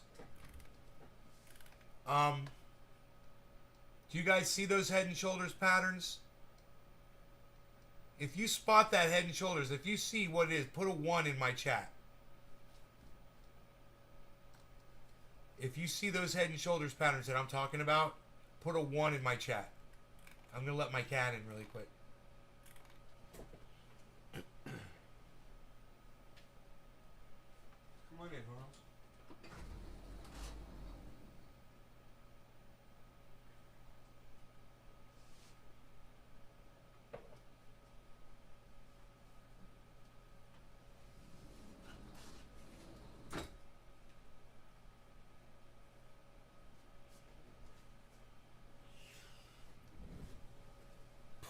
You guys put a 1 in my chat if you saw that Head and Shoulders pattern, please.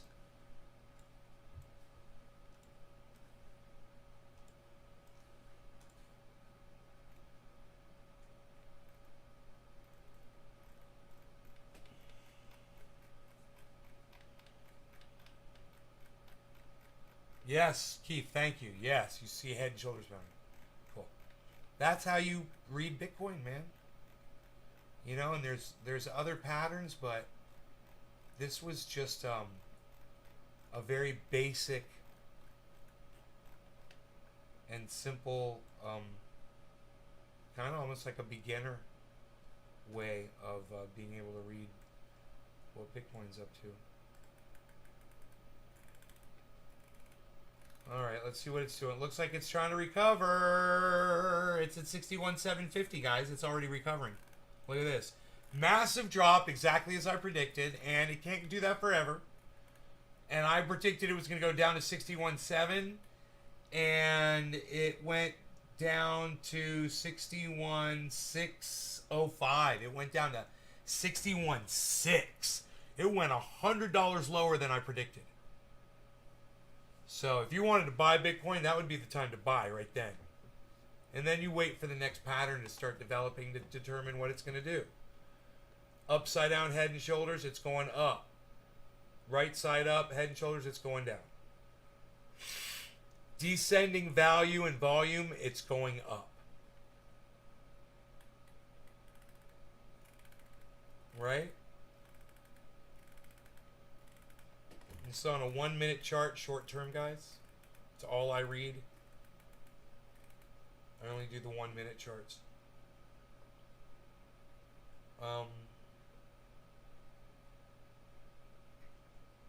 I've actually watched the other charts, and it's like another language, dude. I don't even understand them. The candle charts. Look at this rise, man. 61.7.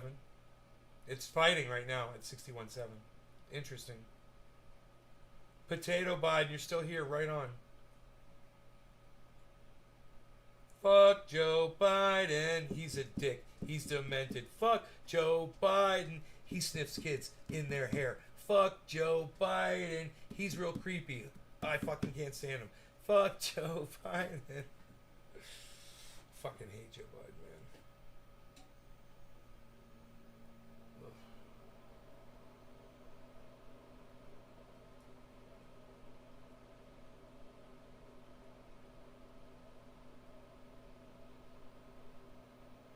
Fuck Ron DeSantis. Fuck DeSantis.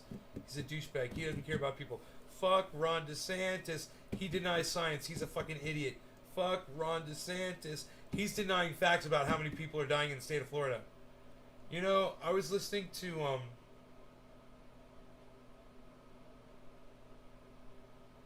a podcast today, and I can't remember if it was Jimmy Dore or what. But somebody said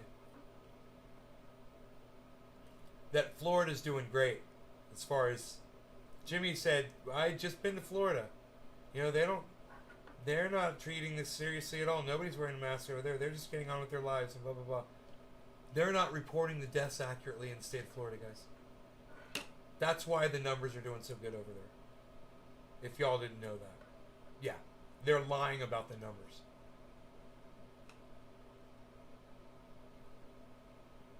Crazy, huh?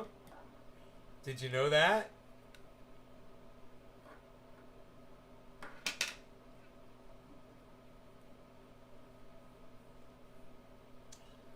Dude, there's people on Twitter that love Ron DeSantis that are cheering this guy on, like Donald Trump, like he's the next Donald Trump. I'm telling you, these people are fucking sick. We were hoping, we couldn't wait for the dinosaurs to die off. We got Ron DeSantis, Charlie Kirk, Ben Shapiro, Candace Owens. These motherfuckers ain't going anywhere, man. This fucking system ain't ever gonna die because it's full of cuck bitches that are gonna keep fueling the fire. Yeah, yes, yeah. Some woman her job was to publish the numbers, and they told her to stop or whatever, and she continued to do it. And she corrected the record. You know, they were misrepresenting the numbers, and she tried to correct it. And he fired her. Yeah. This cat wants me to feed him. Hold on, cat. Hold on.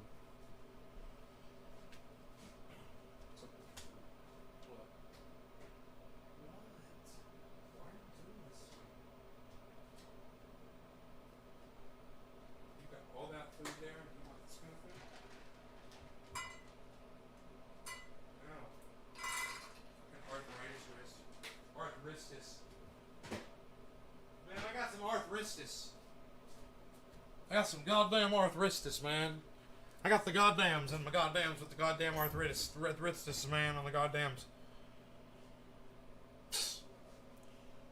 We got Savage Joy Marie, man. She's going to be here Friday, guys. We're going to be talking about her first cannabis experience and other things.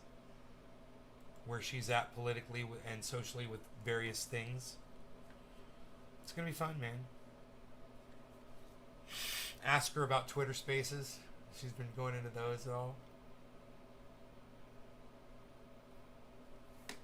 If she's had any, I'll tell her about our Twitter Spaces experiences. Will Smith is trending.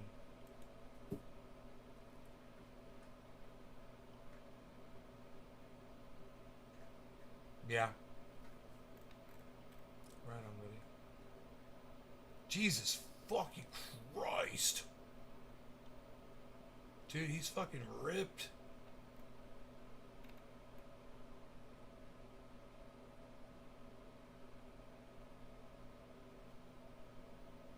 Dude.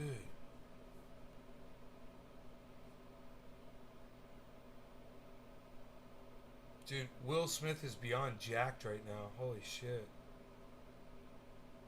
Holy shit, doesn't even look like him, dude.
Suing him. I'm not surprised at all.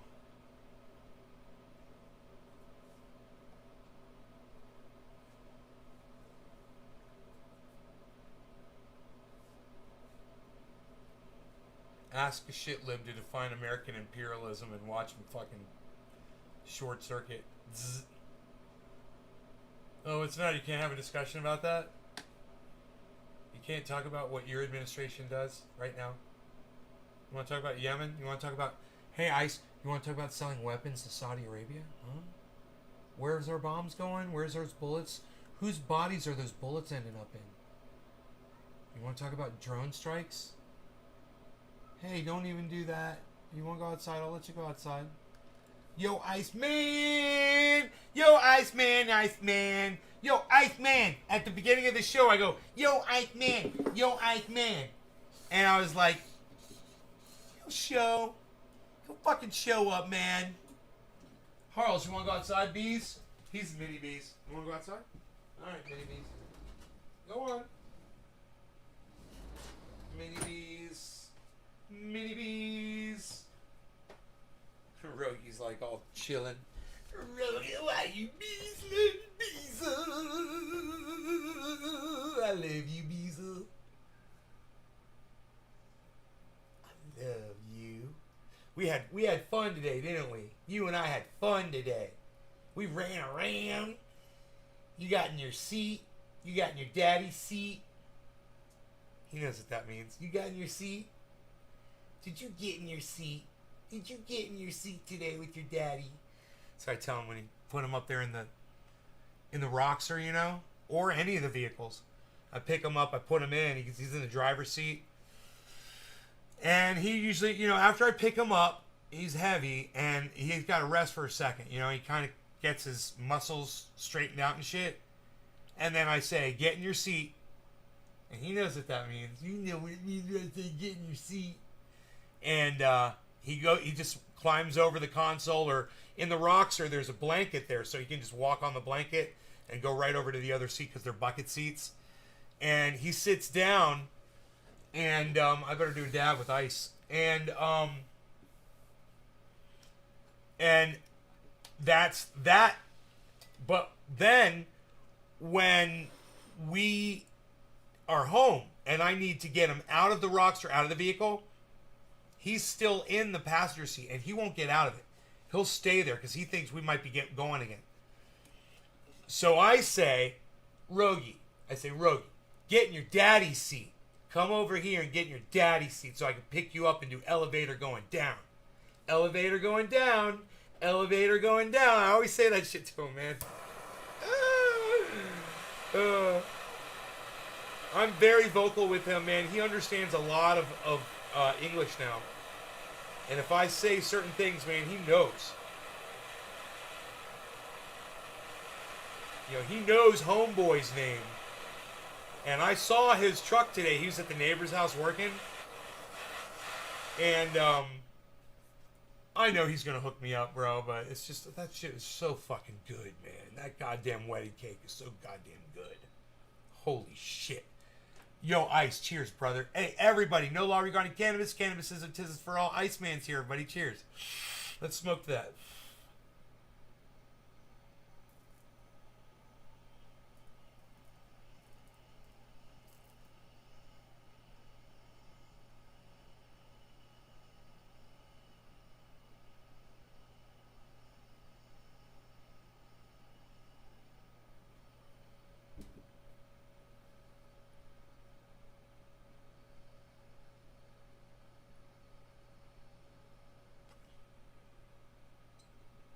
I'm so excited. I've got some canisters coming and some turkey bags so I can store my grow, you know.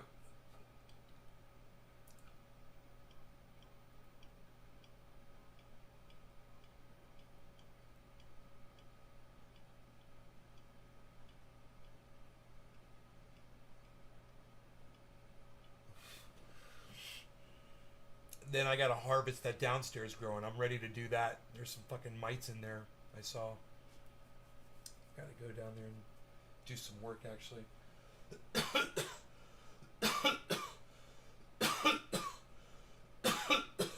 I wouldn't mind spraying and cutting that grow down, actually, right now. The indoor grow.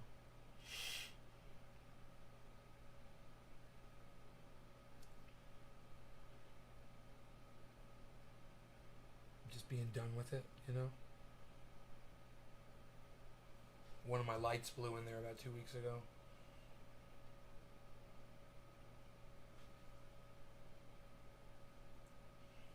But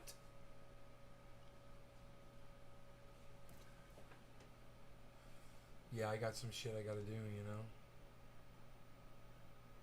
I got some things I gotta tend to. I gotta get that grow done so I can live my life, you know?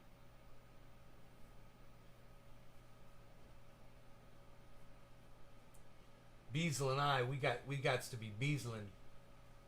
I don't know about mini bees. I think mini bees too. Dude, that dog. Let me tell you something, man.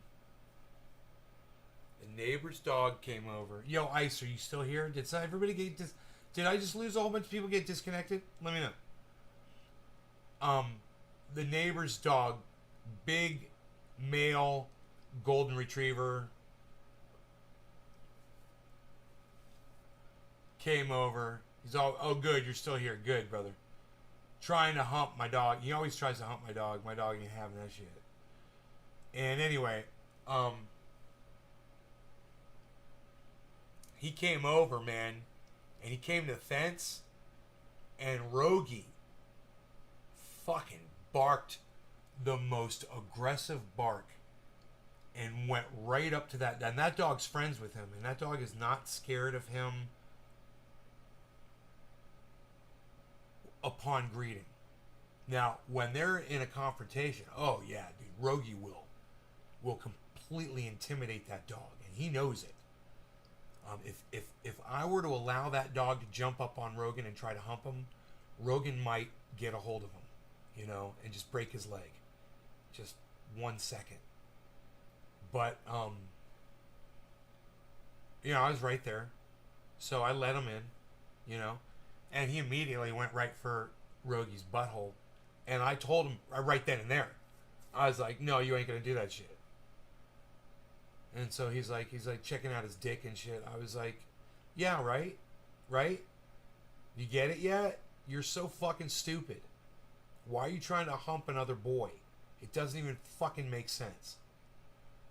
And he tried like 10 times, this motherfucker. And every time he tried, I was right there to correct him, you know? And after like the 10th try, he stopped. He totally fucking stopped. And I was like, you know, my fucking neighbors, man, this dog is smart. You know, if you train this dog will learn quick. He caught on really fast. I was just pushing him down, telling him no, but pushing his nose away from my dog, like that. Not violent, not harsh. It took 10 corrections, and the dog was like, cool. And then they were sniffing around the yard, hanging out. They were fine, you know. And he was not trying to hump the dog anymore. Right? God, it's so fucking lazy. I mean, just try talking to your dog, man. You know, like, talk to them. They're not stupid. They're way smarter than you are, dude. Trust me. You don't even know how to talk to your fucking dog. God. My buddy's dog, he's got this gorgeous white, like, it's a white lab or a white, I think it's a white lab. And it's fucking beautiful. It's not like a lab. It looks kind of like one, but I don't know what the fuck it is, dude. It's beautiful. It's huge, and it's aggressive, right?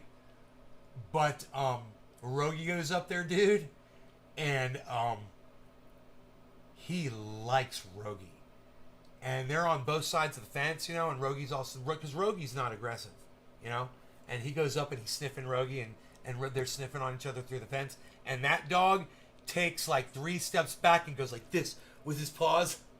He's a huge dog and just jumps in front of Rogan like this on the fence. And he's like, you down with this shit? And Rogie's like, no, you're kind of big and intimidating. You scare the fuck out of me, motherfucker. It'd be like me trying to fucking play UFC with fucking Chuckles. Hey, Chuckles be like, yo, dude, you want to play UFC with me? And I'd be like, dude, no. You want to play UFC with me? Chuckles was here before, bro. I think. Was he? Chuckles, man. Iceman's here, bro. Chuckles. Chuckles says he'd be down for a bong rip after he was done eating, and then he just poofs on us. He's gone, bro. He poofed on us, bro. He's gone, bro. Don't know where he's at, bro.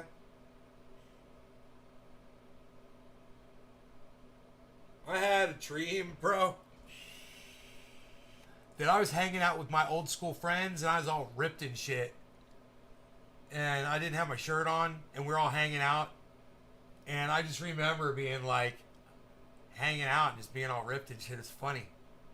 It's a funny dream to have. It's gonna happen soon, bro. Ripped, you're gonna be around ripped fucking Nay, bro.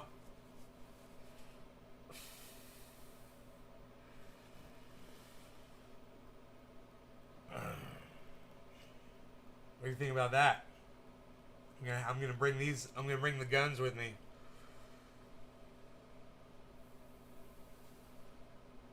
I'm not pumped up right now. I need to pump them up. I need to plank a little bit, man. I need to plank before I show off my belly. Something happened to me here, man. I don't know what the fuck this is.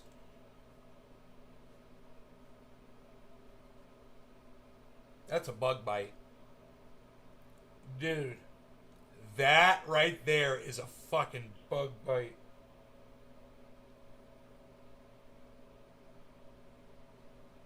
Wow, dude, something got nailed right there. Look at that. What? I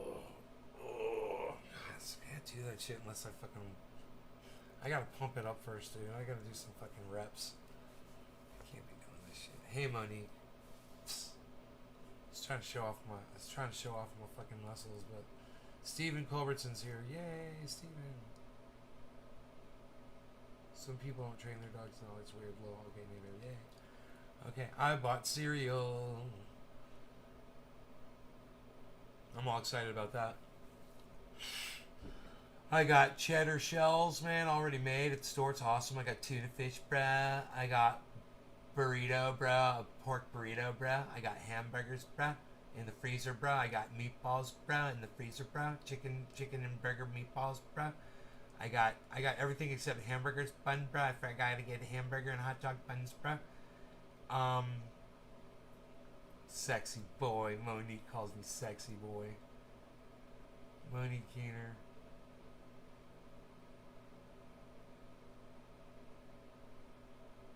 Ethereum is up more than 1,000% since 2020. Here's how much you'd have if you invested $1,000 a year ago in Ethereum.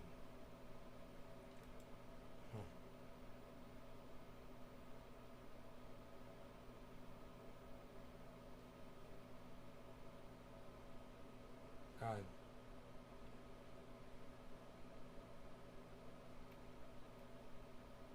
$11,600. If you put in $1,000 a year ago into Ethereum, it'd be worth $11,600 today. And you could pull $5,000 out of that, you know, and feel fine. And 5x on that motherfucker and still be making money. A massive amount of money. Imagine if it was 10,000, man. Then it'd be 116,000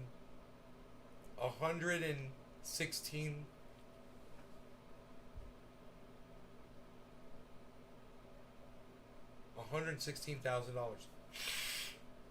Can you imagine that? If you put $10,000 into Ethereum a year ago, but that one guy put $10,000 into Shiba Inu, and it $4 billion. He got $4 billion on that shit.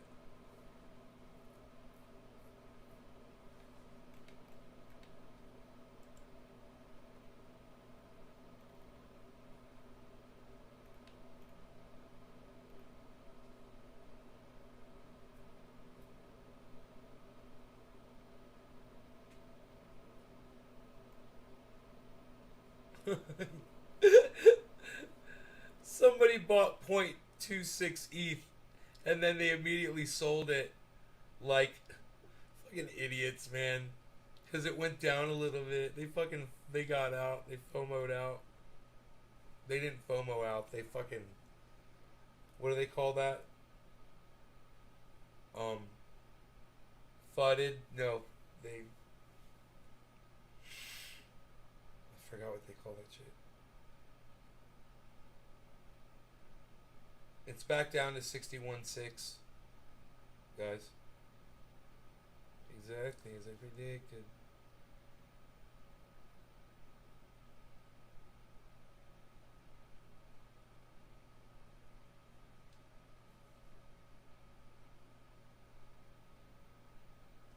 Past year, this guy's made $25,000. 335% profit. Way to go, dude.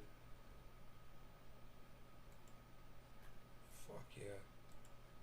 I'll even retweet your shit. A purchase right now, good idea. In Dojira, DeFi Gaming. Based. Someone said based. Idiots, man. I did invest $1,000 a year ago. No idea what compelled me to, but so glad I did. Huh.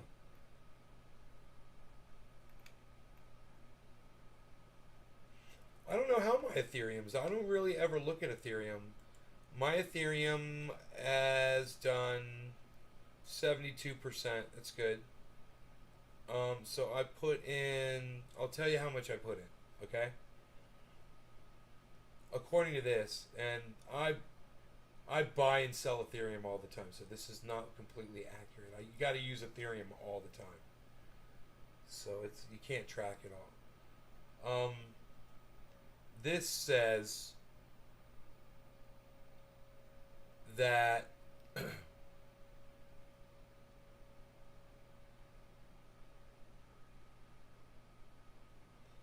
I spent about,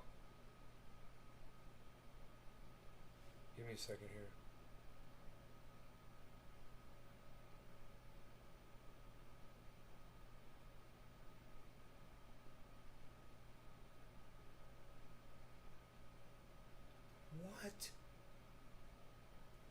do this again.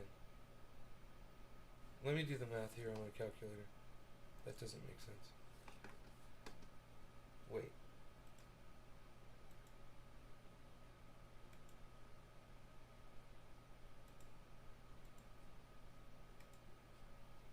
So, according to this, I bought like $15,000 worth of Ethereum. It's worth 30,000 now. So it says I've 72%ed on it.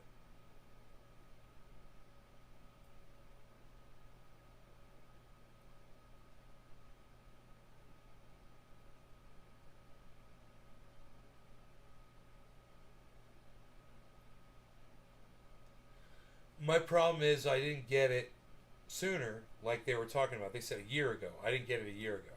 I got it in, February, March, April, May.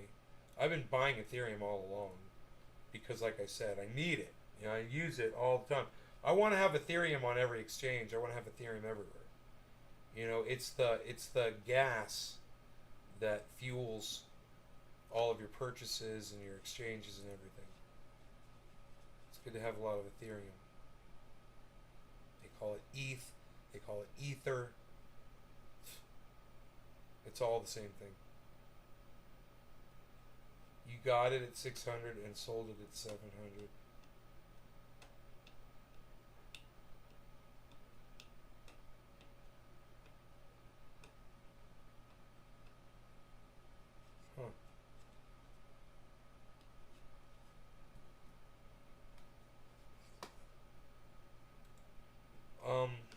I started buying Ethereum when it was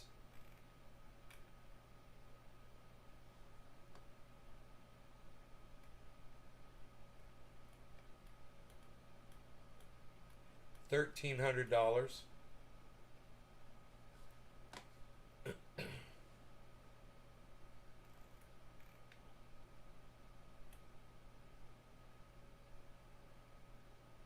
Yeah, back in February.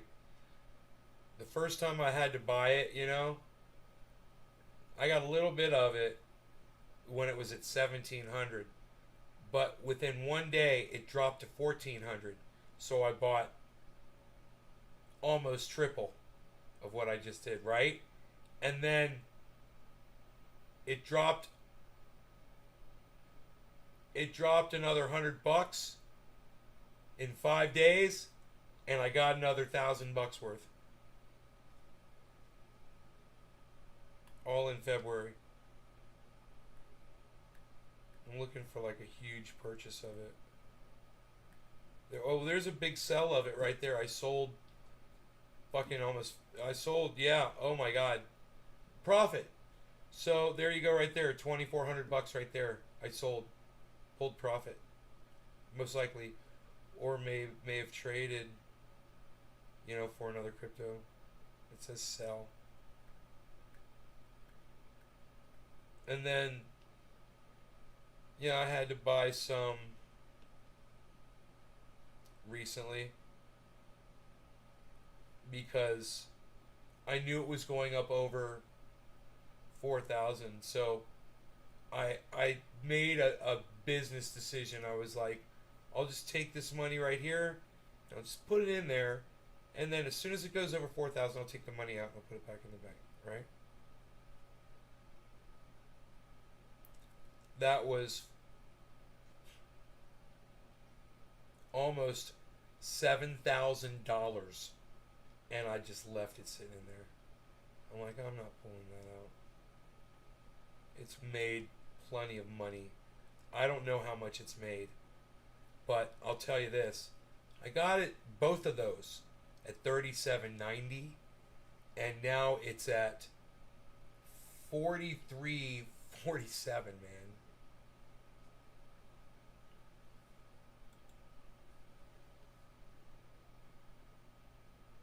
That was, dude, I got half an ETH and 1.2 ETH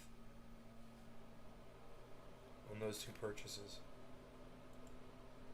Those coins are going to be worth a lot of money, man. If Ethereum fucking falls again, I'll probably get some more if I have money, you know.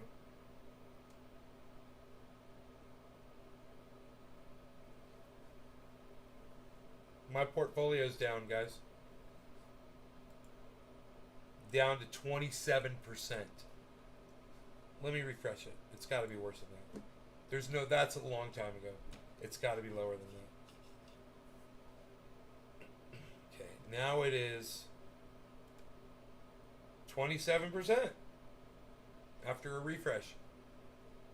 Right on. I've seen it like $6,000 higher in the last day or so. It's fluctuating. It fluctuates a lot.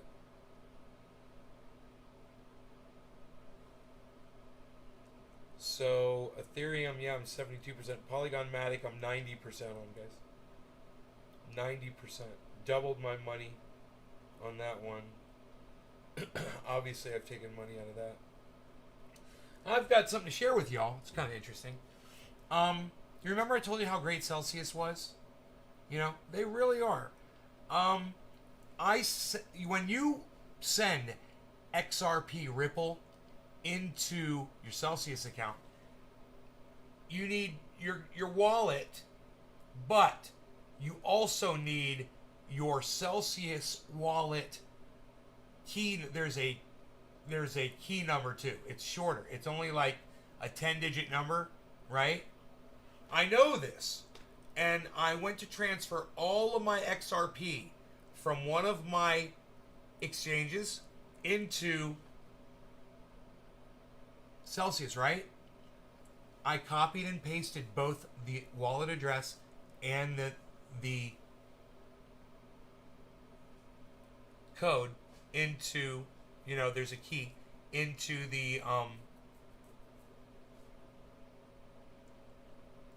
Celsius wallet information to make the transaction, and I double checked the wallet address to make sure it was correct, and it was, but I didn't double check the code, and maybe the code was what it was, but the code that they got was another number, and I don't know where it came from. It was not even the right amount of digits. It's like supposed to be 10 digits, and it was like only 8 digits or some shit like that. And it wasn't the right digits at all. And I don't know where those fucking digits came from. And I went back and checked. And, dude, I don't know where it fucking came from, right? Regardless.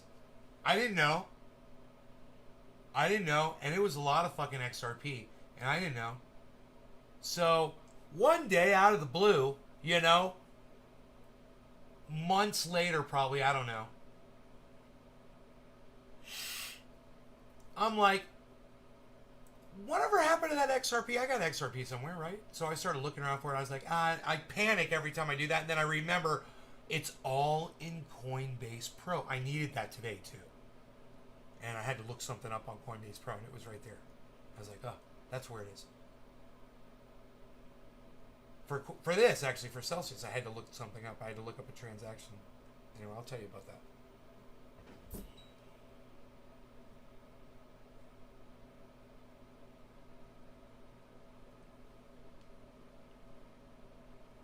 I go in to CoinMarketCap and I look up XRP and it says it's in this exchange, and I'm like, cool. I go to that exchange and it says you sent it here to this address with this code on it, and I was like, okay. I was like, I think I know where that address is. I went to the address, sure enough, Celsius. I'm like, I swear the code's different on this one than it is on there. I'm waiting for I'm realizing now it wasn't that long. The transaction never went through. I was waiting for it to go through, and it never went through, right? So I was checking, and I looked, and I was like, isn't that funny? The code was different over here than it is over there. I was like, there's no way I could have made that mistake, right? Because I copied and pasted it using the, you know, it has an option to copy and paste. I just didn't look at it. AI? I don't know. I don't know. There's digits there. They're the wrong ones. Anyhow,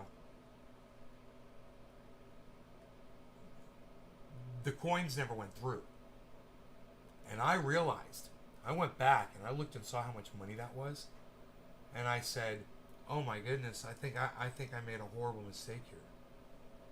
I think that number is the number that I tried to send it to at Celsius, and that is not the number that it was supposed to go to. I got the wallet address right, but that code number is wrong. And the money wasn't there. So now I'm panicking, right? Thousands of dollars. So I go to Celsius Help. And there's a thing and it says, if you need help, if you sent, and it's pretty explicit, if you sent XRP to the correct wallet address but got the code wrong, then let us know your email address, right? Let us know your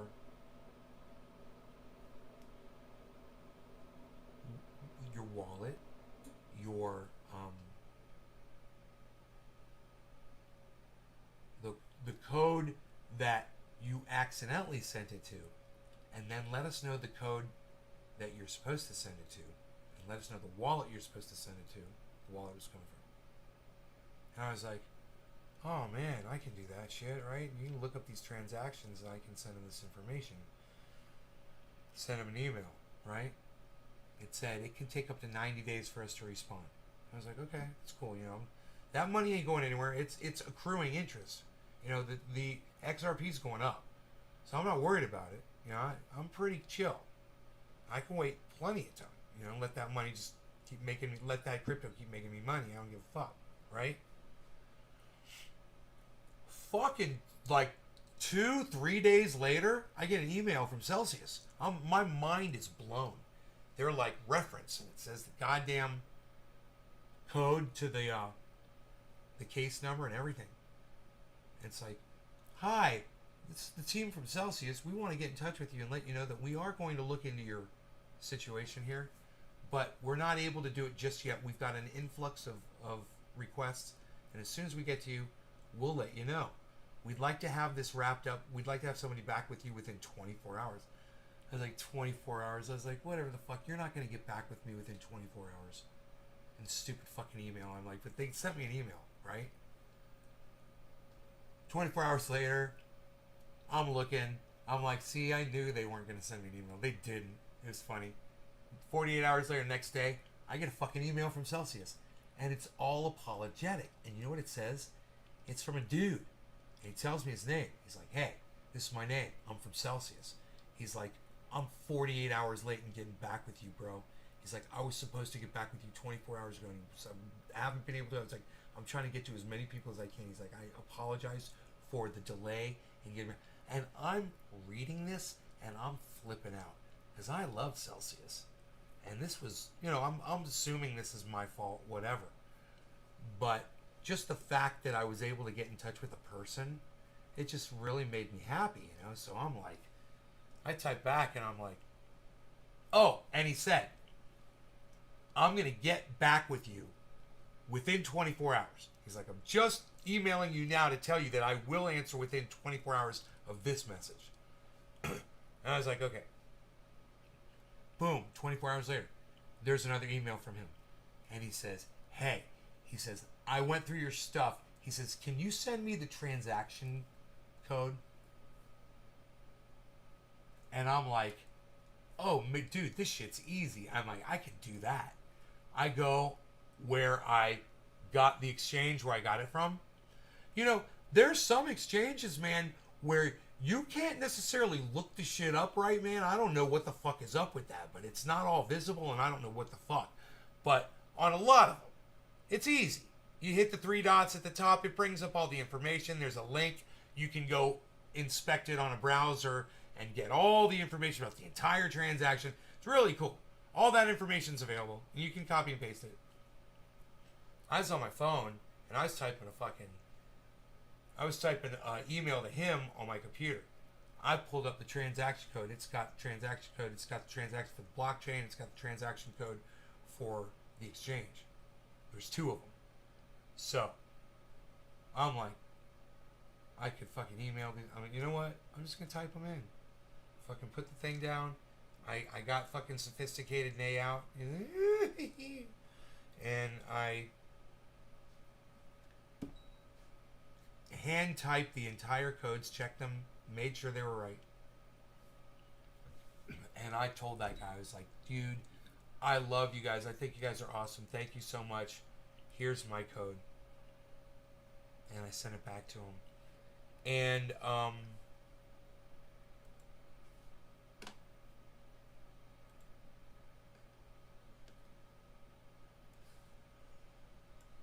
there's nothing from them back yet. I don't know what time frame they're in. I don't know where they're at in the world point, but anyway, where this guy is that's helping me. I do have the ability to go into Celsius and just see if it's gone through, if the transaction's gone through. Do you know what he had me do?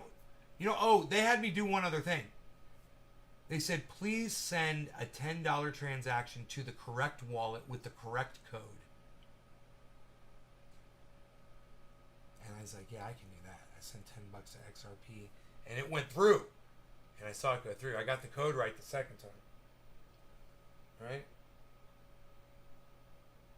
Here, let me see. Just Jay, what's going on? So, earn $50 with each referral. That's right, you guys.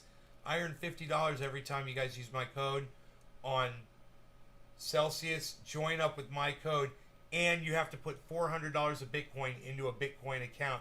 Then you'll get $50 of Bitcoin for free if you let it sit there for 30 days.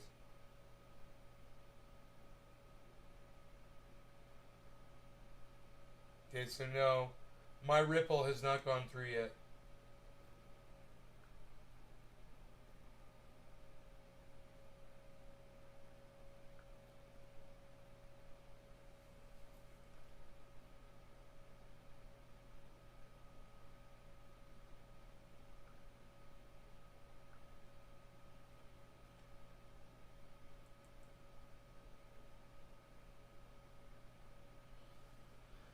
This is how much money I've made in interest.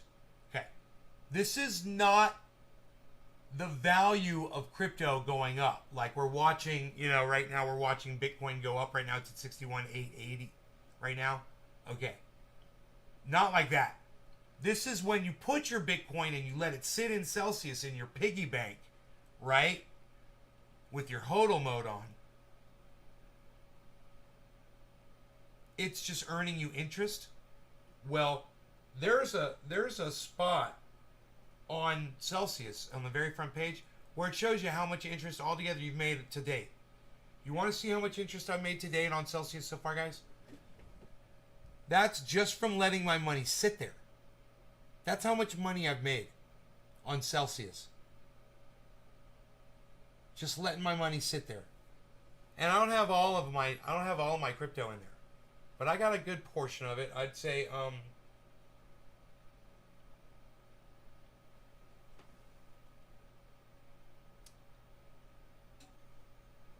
half. Half of my crypto is sitting in Celsius.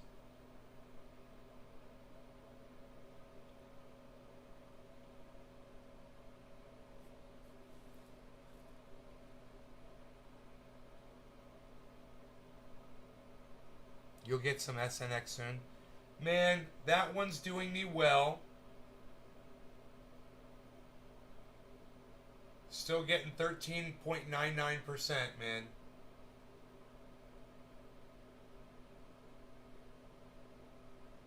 I got tens of thousands of that one.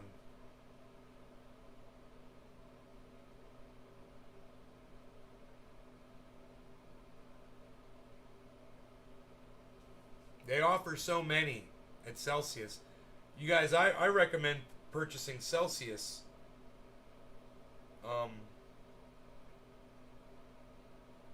Celsius has a coin. CEL.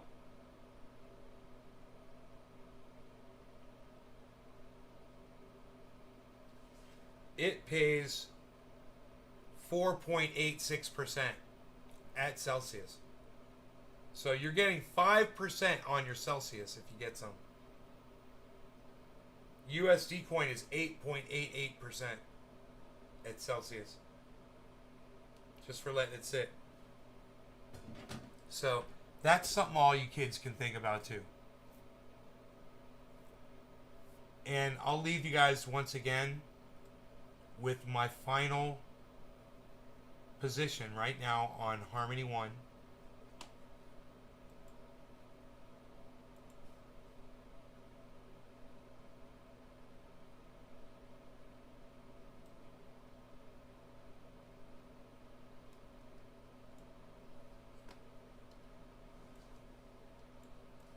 There's my final position on Harmony One, guys.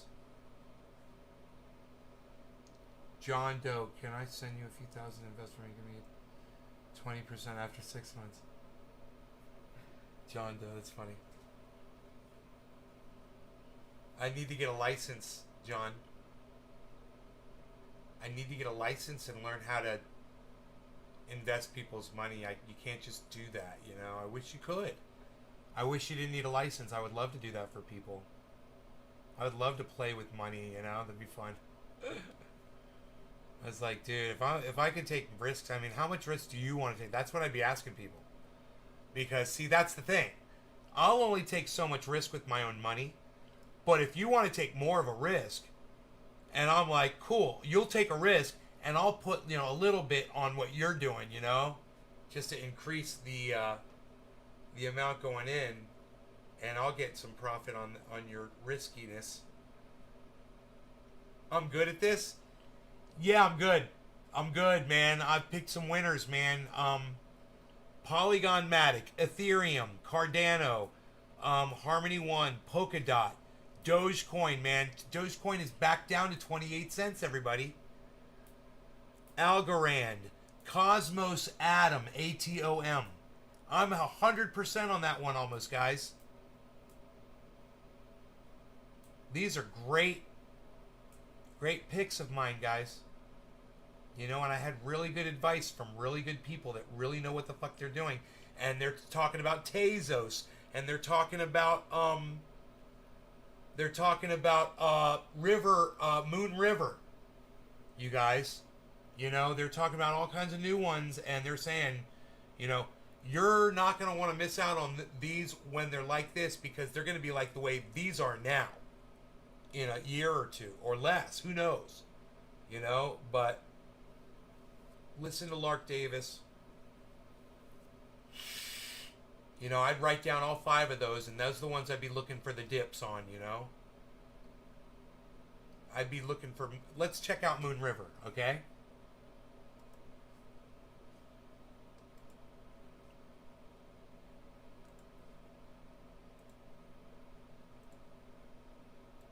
All right. Moon River.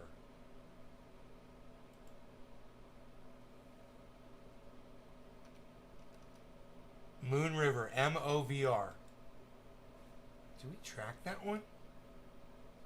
I don't own any Moon River, I'm pretty sure. All right, Moon River. We'll look at it. We'll click all, and we'll check it out over the its lifetime, right? And what I'm looking at, there was a spike in volume September 11th of this year. It went up to 484. And then over here, 435 was a high. And this is on the 25th, just recently. And our lows are 340, 335. So if I was going to buy some Moon River, you know, so yeah, I would put a purchase order in, right? And I would look at these prices right here.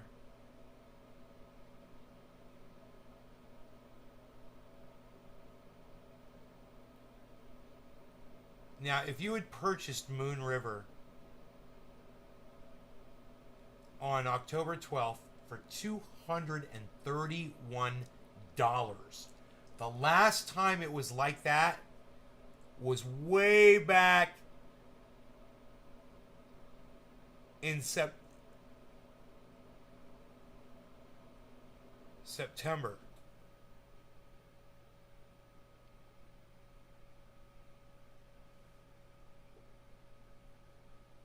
In the beginning of September. So this, I don't understand. This is all? What is going on here? This is the whole history of the goddamn... No, it can't be. Why is that not showing all? I clicked on all. Year. Let's click year to date. It doesn't make sense. Let's click 1 year. Oh, this is Moon River's brand new. 1 month. Oh, it's fucking brand new, man. Okay, this thing is not... Wow, you are good at this. How about Shiba? We'll look at Shiba Inu. We could totally look at Shiba Inu. I know this is a dumb question, but are you required to pay taxes on your gains, or is crypto still the Wild West? No, you got to pay taxes. You can't make money. You got to pay taxes on your gains. You report this shit. Money's not free. Not in the United States, man. So, check this out, guys. If I was going to try to purchase some of this, it's brand new stock. And it's, right now it's bopping along. Damn,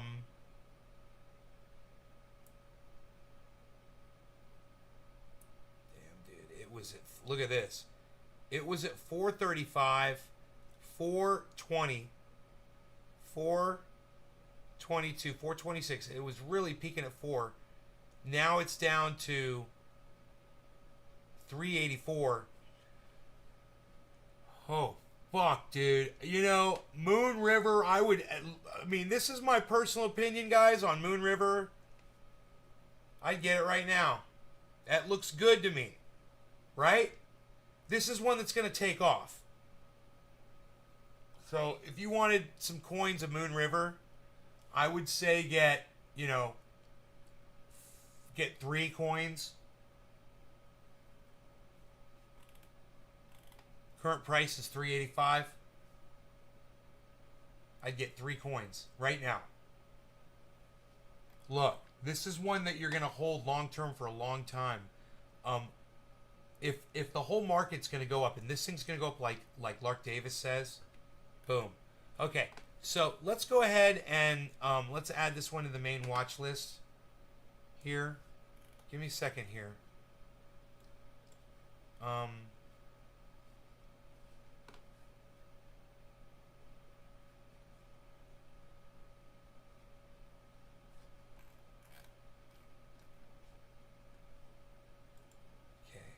Add to main watch list. And now next one we're going to check is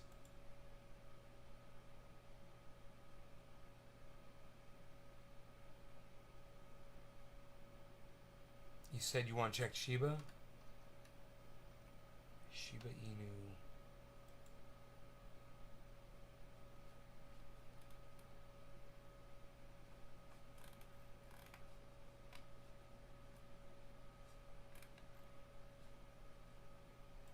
Add to main watch list. Okay. Dude, Shiba Inu is, let's go all on this one. Okay, Shiba Inu's been around for a long time. Shiba Inu's been around since April. Damn, dude. Oh no. Shiba Inu, according to this, has been around since,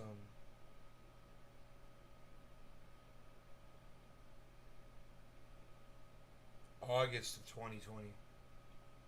Long time it's been around. As far as cryptos go, it's old, right? As far as the ages of cryptos go. But Let's go full screen. Okay. Let's take this. Go to 1 year. Okay. Let's take it. Go to 3 months. All right. 1 month. Okay. All right. So Shiba Inu looks like it's about to do a fucking hockey stick. Let's go to 7-day. This is, well, when I started out in crypto, this is what I would look at, and I would say that is really good, steady upwards growth. It doesn't look like it's gonna stop going up, right? Yeah, it drops from time to time. You want to try to catch this motherfucker? I would say you're looking at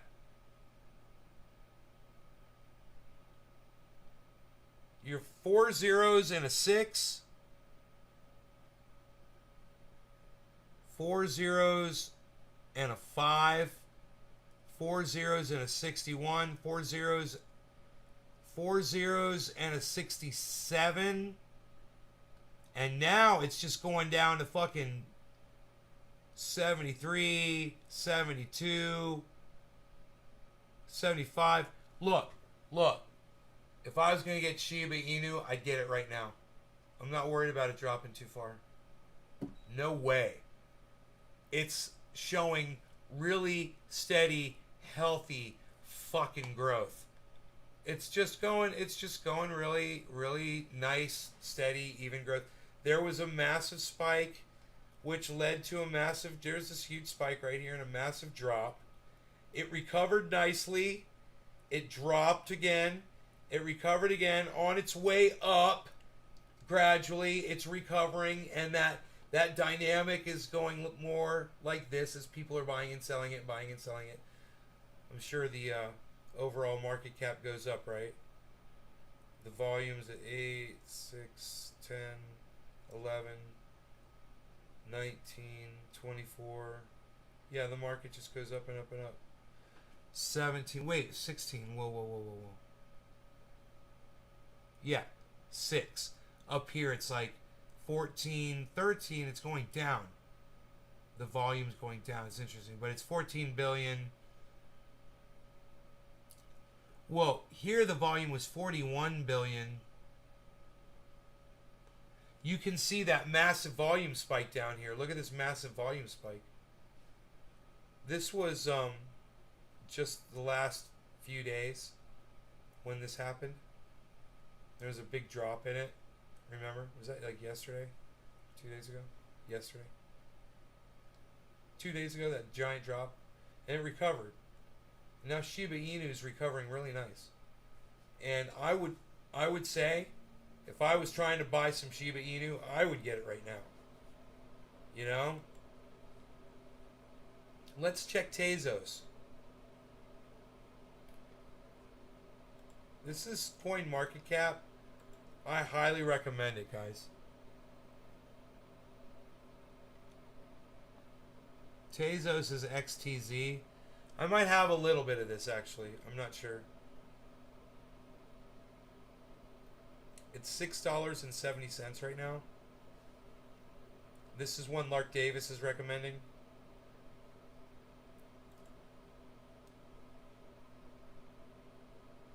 That's the 7 day.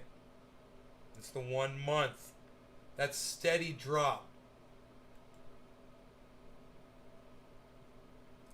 Look at the difference, guys.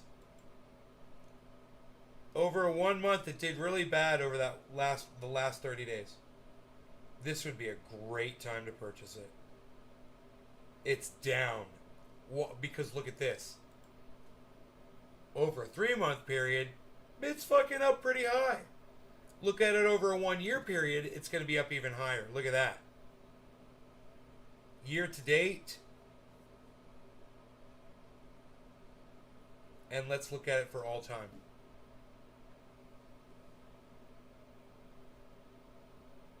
Man, if I'm going to zoom in on this right here.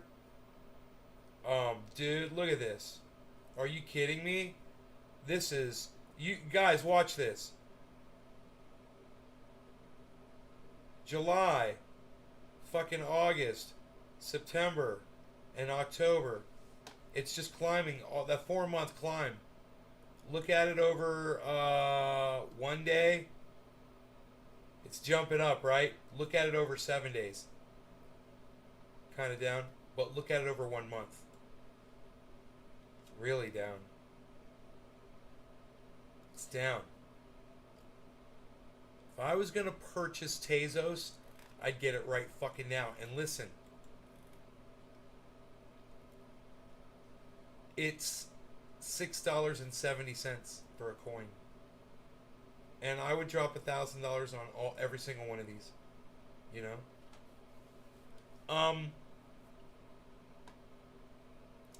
Right now it says over the 24-hour period it's up 7.11%.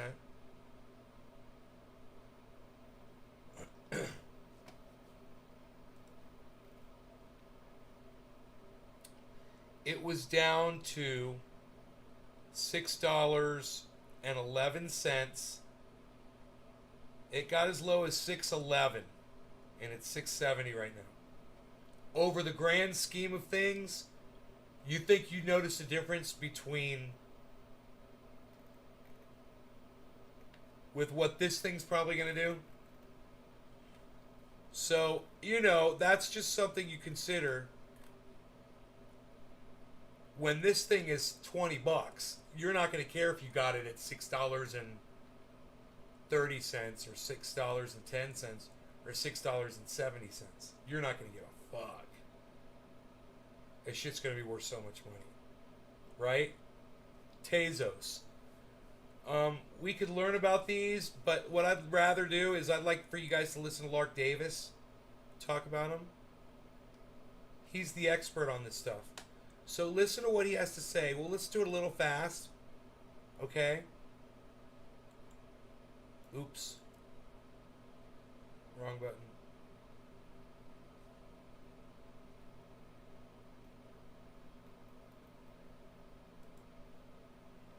Make sure you tell Lark Davis I sent you to his channel, please. Tell him I love him. $250 million of total. Elrond. Elrond, I'm a massive fan of Elrond. Elrond is basically Ethereum 2.0, but now. Right? It's got all the beautiful technology, and this is a coin that has been just continuing to get attention I've got the some. community.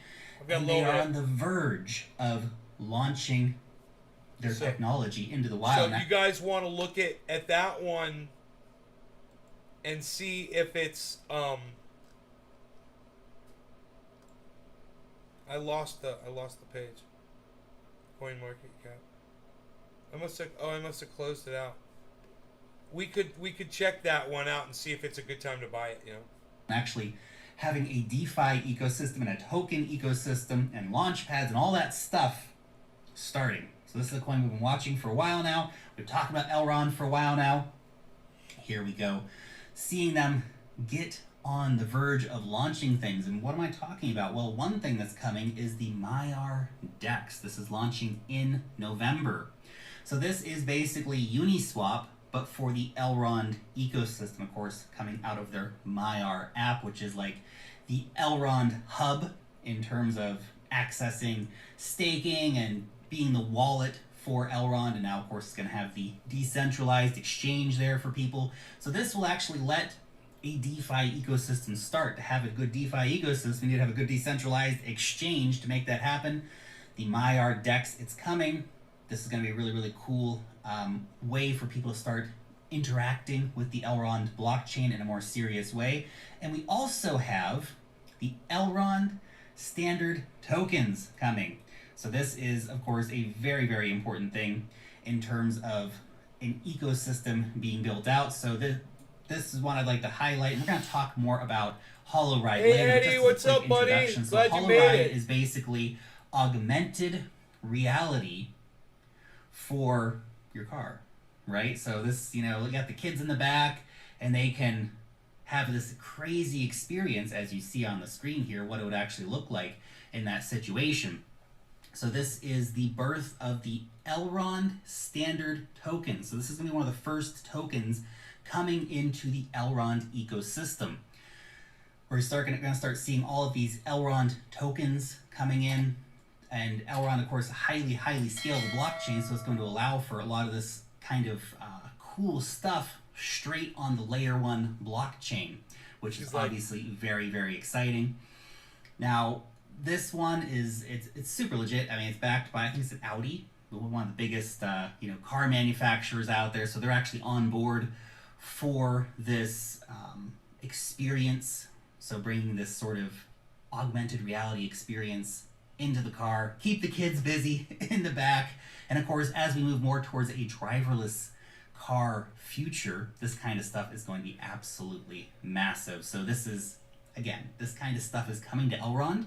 So we're getting to the point where Elrond is about to start taking off in a very big way with an ecosystem building up around it. The second coin to watch in November is Polkadot. Of course it's Polkadot, man. I'm so freaking excited for Polkadot. As they say, the wait is over. Parachain launch is here. So November 11th, assuming that nothing crazy happens between now and then, is the date for the start of the Polkadot parachain auctions. Now, there was a lot of excitement and enthusiasm around the Kusama parachain auctions, obviously. But I don't think there's going to be anything like the excitement that we see around the Polkadot parachains. It's the big brother, right? It's the big brother chain. We are going to see a lot of money flowing into these parachain auctions. And yes, I will do a video really diving into more depth into the parachain auctions before they happen. There's a lot of different ways to get involved with parachain auctions, whether it's directly through the Polkadot.js wallet, or you could go through an exchange like Kraken or Binance, or even Parallel Finance. They're actually offering a portal for investing in the parachain auctions with some sweet bonuses. But we'll talk more about that when it comes time. But there's some just damn good looking projects that are coming up and are trying to go for those first 5 auction slots. I mean, Moonbeam, which is basically Ethereum, but on Polkadot, is mega hot. It's just got incredible backers, and the technology is looking really good. And then we have Akala, which is a major DeFi protocol. Parallel Finance, also a really cool looking DeFi protocol token. We have Engines Efinity. They're going to be going for one of the first parachain slots as well. And they're just, of course, I mean, Engines massive in the gaming and NFT space. This is their big play for the Polkadot ecosystem. So we have lots of great stuff coming up. I think the competition is going to be fierce. The rewards are going to be potentially massive for early backers. And we're going to see just crazy amounts of money flooding into these early parachain auctions. So I'm very excited about this. I'm waiting for parachain auctions for a long time now. Well, I guess not that long. When did I buy my first Polkadot? Must have been right around this time last year, whenever Polkadot started trading. Must have been October or November when that started happening. Anyway, bought a whole truckload of Polkadot, $3, kept averaging in, bought a bunch more at $6 and $7, and I bought increased my stack about 20%. Another head and shoulders. Bitcoin's going to drop again, guys. We had in the market back in June and July. Now we are on the verge of putting all that stuff into real action, seeing parachains coming. Mega excited about that. The third coin I want to talk about is actually a parachain on Kusama, Moonriver. Moonriver is the baby brother of Moonbeam. And of course, it is on the little brother network of Polkadot. But Moonriver in itself is a very interesting asset. I think it's got an incredibly big community behind it. A lot of people are very excited about Moonriver and what's being built. You know, the backers behind Moonbeam, again, absolutely massive. We're starting to see a lot of DeFi protocols and stuff like that come on board to Moonriver. So this is basically Ethereum, but on Kusama. No more cancer! Like Yay, except Eddie! It's not even at $1 billion market cap yet. Think about how crazy that Fucking is. great news, buddy. Now that in itself, just not having $1 billion market cap, there's a lot of coins that don't have $1 billion market cap, so that in itself is not a reason to go, wow, I should go out and buy Moonriver. But I think the upcoming price catalyst and fundamental catalysts are a reason to keep Moonriver on your radar. So SushiSwap is about to be integrated with Moonriver. Now, as part of this integration, there is going to be a big incentives program. I think it was $10 million worth of incentives I've got for SushiSwap. too. So we're going to have a lot of Moonriver tokens coming to help incentivize people to bring liquidity into SushiSwap via Moonriver. But here's the thing. Here's a very interesting thing. Right now, there is about $400 million up for grabs to bootstrap liquidity on the Moonriver network. Now, $400 million, that's a heck of a lot of money for a cryptocurrency who only has about twice the market cap of that. So think about that. Market cap of Moonriver is around $800 million at the time of recording this video. They're putting out about $400 million worth of bootstrapping incentives in order to get people to bring liquidity over to Moonriver. That means people are going to be getting in and getting that liquidity, right? They're going to bring the liquidity over to Moonriver. They're going to start liquidity providing in SushiSwap and other DeFi protocols. I think right now there's about $250 million of total value locked on the entire Moonriver network. But as we see more of these incentives come into play, I would expect that number, the total value locked in DeFi on Moonriver, to absolutely skyrocket. That means we're going to see the price likely following along as people are buying Moonriver to bring into DeFi in order to lock it up and get those big rewards. I mean, that's a heck of a lot of free money that's going to be getting give out. So definitely makes me think that, yeah, we should be keeping our eye on Moonriver. I know a lot of attention is going to go to Polkadot and Moonbeam and all the stuff going on in the Big Brother chain, but don't forget about Moonriver. I think it's got a lot of fuel left in the tank in terms of price action during this market cycle. And also, the wallets have been growing at a fantastic rate, up to 145,000 Moon River wallets right now. So, that was 0 2 months ago, right? So, we've seen it move very, very fast. The fourth coin on our list is Wilder World. I just love this game. Wilder. I love this metaverse. So, this is an immersive 5D metaverse built on Ethereum using the Unreal Engine. So, this is it's just a sexy looking metaverse. We'll play a little bit. So, they've got a lot of stuff going on. They have the Wilder wheels, Wilder kicks, cribs, land, guilds. So, there's a lot of different things. You can see here the wheels are basically these NFT cars. So you own the car, but the car is actually an NFT. So this is, you can see here, we'll have a look at the actual cars. So these are the actual NFTs. So they've done some drops, they've done some sales. I actually gave away one of these on Twitter the other day for free. So somebody got one of these sweet, sweet NFT cars the other day for free. Gotta follow me on Twitter. If not, follow me on Twitter. We do stuff like this once in a while, giving away hot looking NFTs like this. And that's just beautiful. It's beautiful. I absolutely love these things. But that's not all they're doing. They also have the kicks, so you can get these kind of like that sweet rare shoes. They're also doing cribs. Now, the cribs, this is coming soon, so we don't have these out yet, but NFT land has been crazy popular and has made stupid returns for people. If you want to invest in regular property, that's nice and normal and safe and all that stuff. You want to invest in NFT, crypto, metaverse property. Crazy. It's next level stuff, man. The returns have been, hundreds of X's for a lot of this stuff. Not saying that's definitely what's going to happen, but, it's what's happened in the past. I think the Miami World, so it's, Wilder Miami, right? It's super hot looking. It looks really good. And I think the cribs will definitely go in for some serious cheddar. And also, of course, be getting actual land in that metaverse as well. But the metaverse, the whole thing is just mega hot. Look, we've been talking about Wilder since it was 20 cents, something like that on the channel. It's of course up, 10x now, which is nice, more than 10x actually at the moment, but so that's nice. This thing, I'm telling you, it's going to have $1 billion market cap, and okay, if you're hopping on the train now, you're a bit late to the party, so to speak, compared to when we were talking about it a few months ago, but I still think there's a lot of potential left. I haven't sold any of my Wilder. I'm sitting on it. I'm waiting. It's going to $1 billion market cap, potentially a multi-billion dollar market cap coin. When you actually look into the graphics and the metaverse and what's being built here, it is very nice looking. So definitely bullish on this as we start seeing the wheels coming out and people starting to race for pink slips and stuff like this. So you actually go to drag race other cars and the winner gets to keep the other car NFT. It's a cool idea. I love it. Okay, let's move on to the fifth coin here, which is Terra.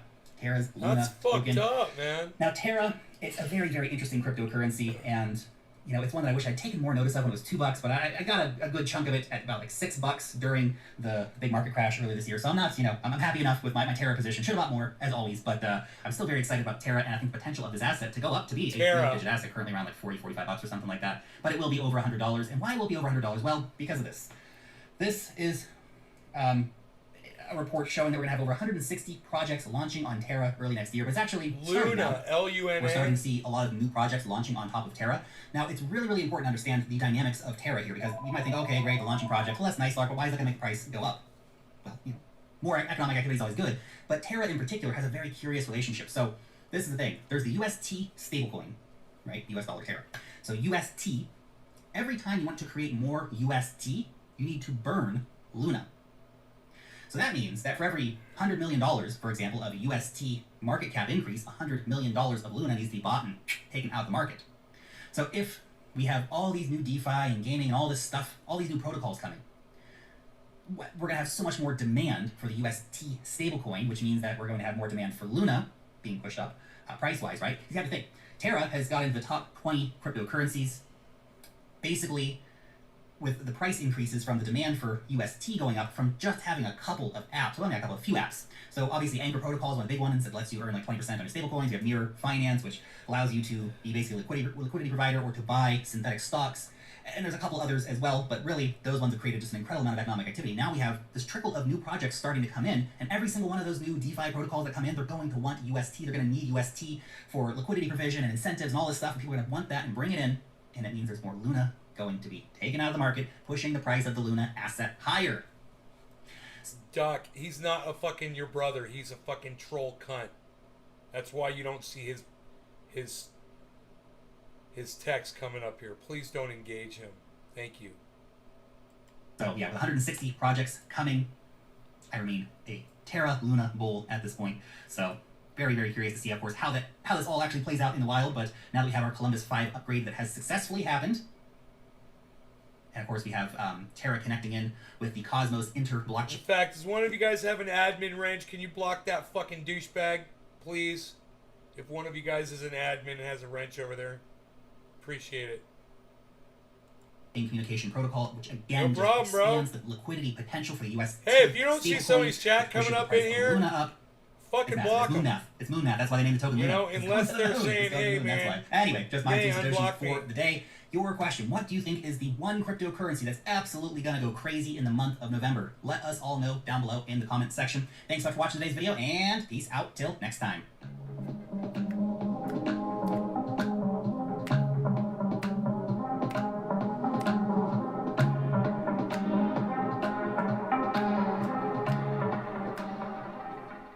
I like the clicks. I like the clicks.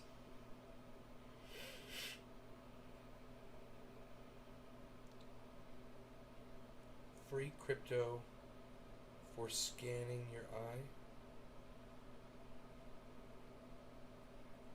What? Don't fucking scan my eye, mother. Is that fucking... That might be worth watching. What the fuck's that all about? Eddie, thank you, buddy. Thank you. Would you let someone scan your eye in exchange for crypto? Well, let me guess, it depends on which crypto and how much, right?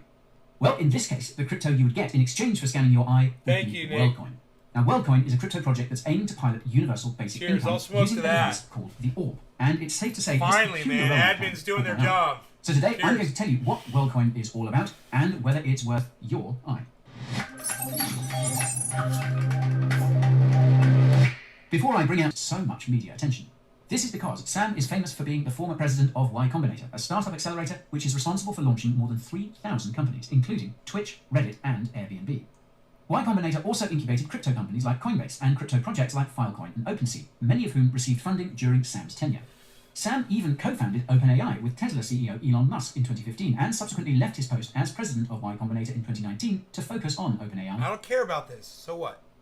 He goes so technical, man. As you've Like, probably I don't gathered care by about now, any of WorldCoin will scan people's irises using a big shiny camera called the Orb. These iris scanners are then connected to a user's crypto wallet address while preserving privacy. This is basically how it works. First, you show the Orb a QR code. Second, you gaze into the Orb. Third, the Orb generates a unique hash for both your QR code and your iris. Fourth, the Orb sends this hash to a sequencer node. Fifth, the sequencer node checks to see if this hash has been registered before, and if not, it is connected to a user's crypto wallet address. Because zero-knowledge proofs are used as part of this process, there is no way WorldCoin can know who each wallet address belongs to, only that it belongs to a unique individual. Moreover, no personal information is collected besides a user's iris, and this image is not stored anywhere, at least it won't be. More about that later. Now, if you're wondering why anyone would ever sign up for this, well, the answer is obviously money. Anyone who signs up for WorldCoin will be allocated a, quote, fair share of WorldCoin tokens once the mainnet goes live. To prevent anyone from claiming more than their fair share, every Orb is equipped with a machine learning algorithm that can tell when someone is using a coloured contact or trying to scan the eye of their dog, for instance, in place of their own and other such shenanigans. Orbs are also constantly monitored to ensure they're not being tampered with. This is done both manually by the WorldCoin team and automatically by comparing an Orb's performance with that of other Orbs. If any fishy activity is detected, the affected Orb automatically shuts off. There are currently 30 WorldCoin Orbs operating in 12 countries, and over 130,000 people have gazed into them ever since the field testing stage began back in May. By the end of November, WorldCoin aims to make another 4,000 Orbs and will begin manufacturing 50,000 Orbs per year. WorldCoin's Orbs are made in Germany, and co-founder Alex Blania confirmed in an interview with CoinDesk that the manufacturer is not based in China. Now, based on the average scan rate of Orbs seen so far, WorldCoin predicts that 1 billion people will have gazed into an Orb by 2023. This is all thanks to WorldCoin's network of Orb operators, who are given WorldCoin tokens for every person they convince to gaze into their Orb. There seem to be some additional rewards as well, given that some Orb operators are employing people to work in shifts to keep the Orb running 24/7. There are 25 Orb operators so far, and anyone over 18 can apply to become an Orb operator on the WorldCoin website. I will note that WorldCoin's Orbs are not currently available in select jurisdictions, including the United States and China. I will also note that becoming an Orb operator seems to be quite competitive, as there is a bidding process involved. Quote, operators bid for the right to operate one or multiple Orbs for a defined period of time. Operators who sign up more users than others will achieve a higher monthly revenue, so they can be expected to submit higher bids, making them more likely to win the bidding process. Dude, this is Now, this making me begs the feel question sick of to just my how many stomach. WorldCoin tokens Orb operators will earn, and this All is this where talk of WorldCoin's tokenomics come AI. in. Although WorldCoin's tokenomics are still being hammered out, a few tokenomic factors can be found on the WorldCoin website and from a few news articles. So, for starters, WorldCoin will be an ERC20 token. Now, oddly enough, WorldCoin does not currently exist according to Etherscan, which further supports the notion that Orb operators are being given additional rewards for operating Orbs. So, WorldCoin will have a maximum supply of 10 billion Number tokens. 2. This is meant to correspond to the amount of people on the Number planet, 2. because 2 billion tokens will be used to, quote, fund Orb production and initial protocol development. And this allocation includes the WorldCoin team and early investors, as confirmed by co-founder Be Alex honest, Blania in a CoinDesk interview. The remaining 8 billion tokens will be given to orb operators and WorldCoin users. The amount of WorldCoin tokens that orb operators will earn and WorldCoin users will get on their first sign-up will decline over time. This is to incentivize the early adoption of WorldCoin. Now, obviously, we can't do any in-depth price analysis since the WorldCoin token isn't here yet, but I reckon it's reasonable to assume that it won't perform very well. This is because everyone will sell their WorldCoin as soon as they can, especially if the price is right. Now, WorldCoin is aware of this, which is why Alex told TechCrunch that, quote, they will make efforts to ensure users can't immediately liquidate the entirety of their sign-up reward as WorldCoin scales. Dude, I told you Bitcoin was going to drop 61.5. It did another head and shoulders, man. It was that simple. It did another head and shoulders. I knew it was going to drop. Look, the head and shoulders is right here. Here's the head. Here's the head. And here's the two shoulders. Almost identical. And boom. And I told you guys it's going to drop. And boom, it fucking dropped. Right when I said it was gonna. It went all the way down to 61.4, guys. It's way down. It's not near the 24-hour low, which is 60,354. It's about $1,000 above that. It's in a nice spot. It's doing good, considering. But I just want to point out to you guys that I nailed this shit again. Work and utility. This suggests that there will be vesting schedules for various WorldCoin token holders, which is certainly good news.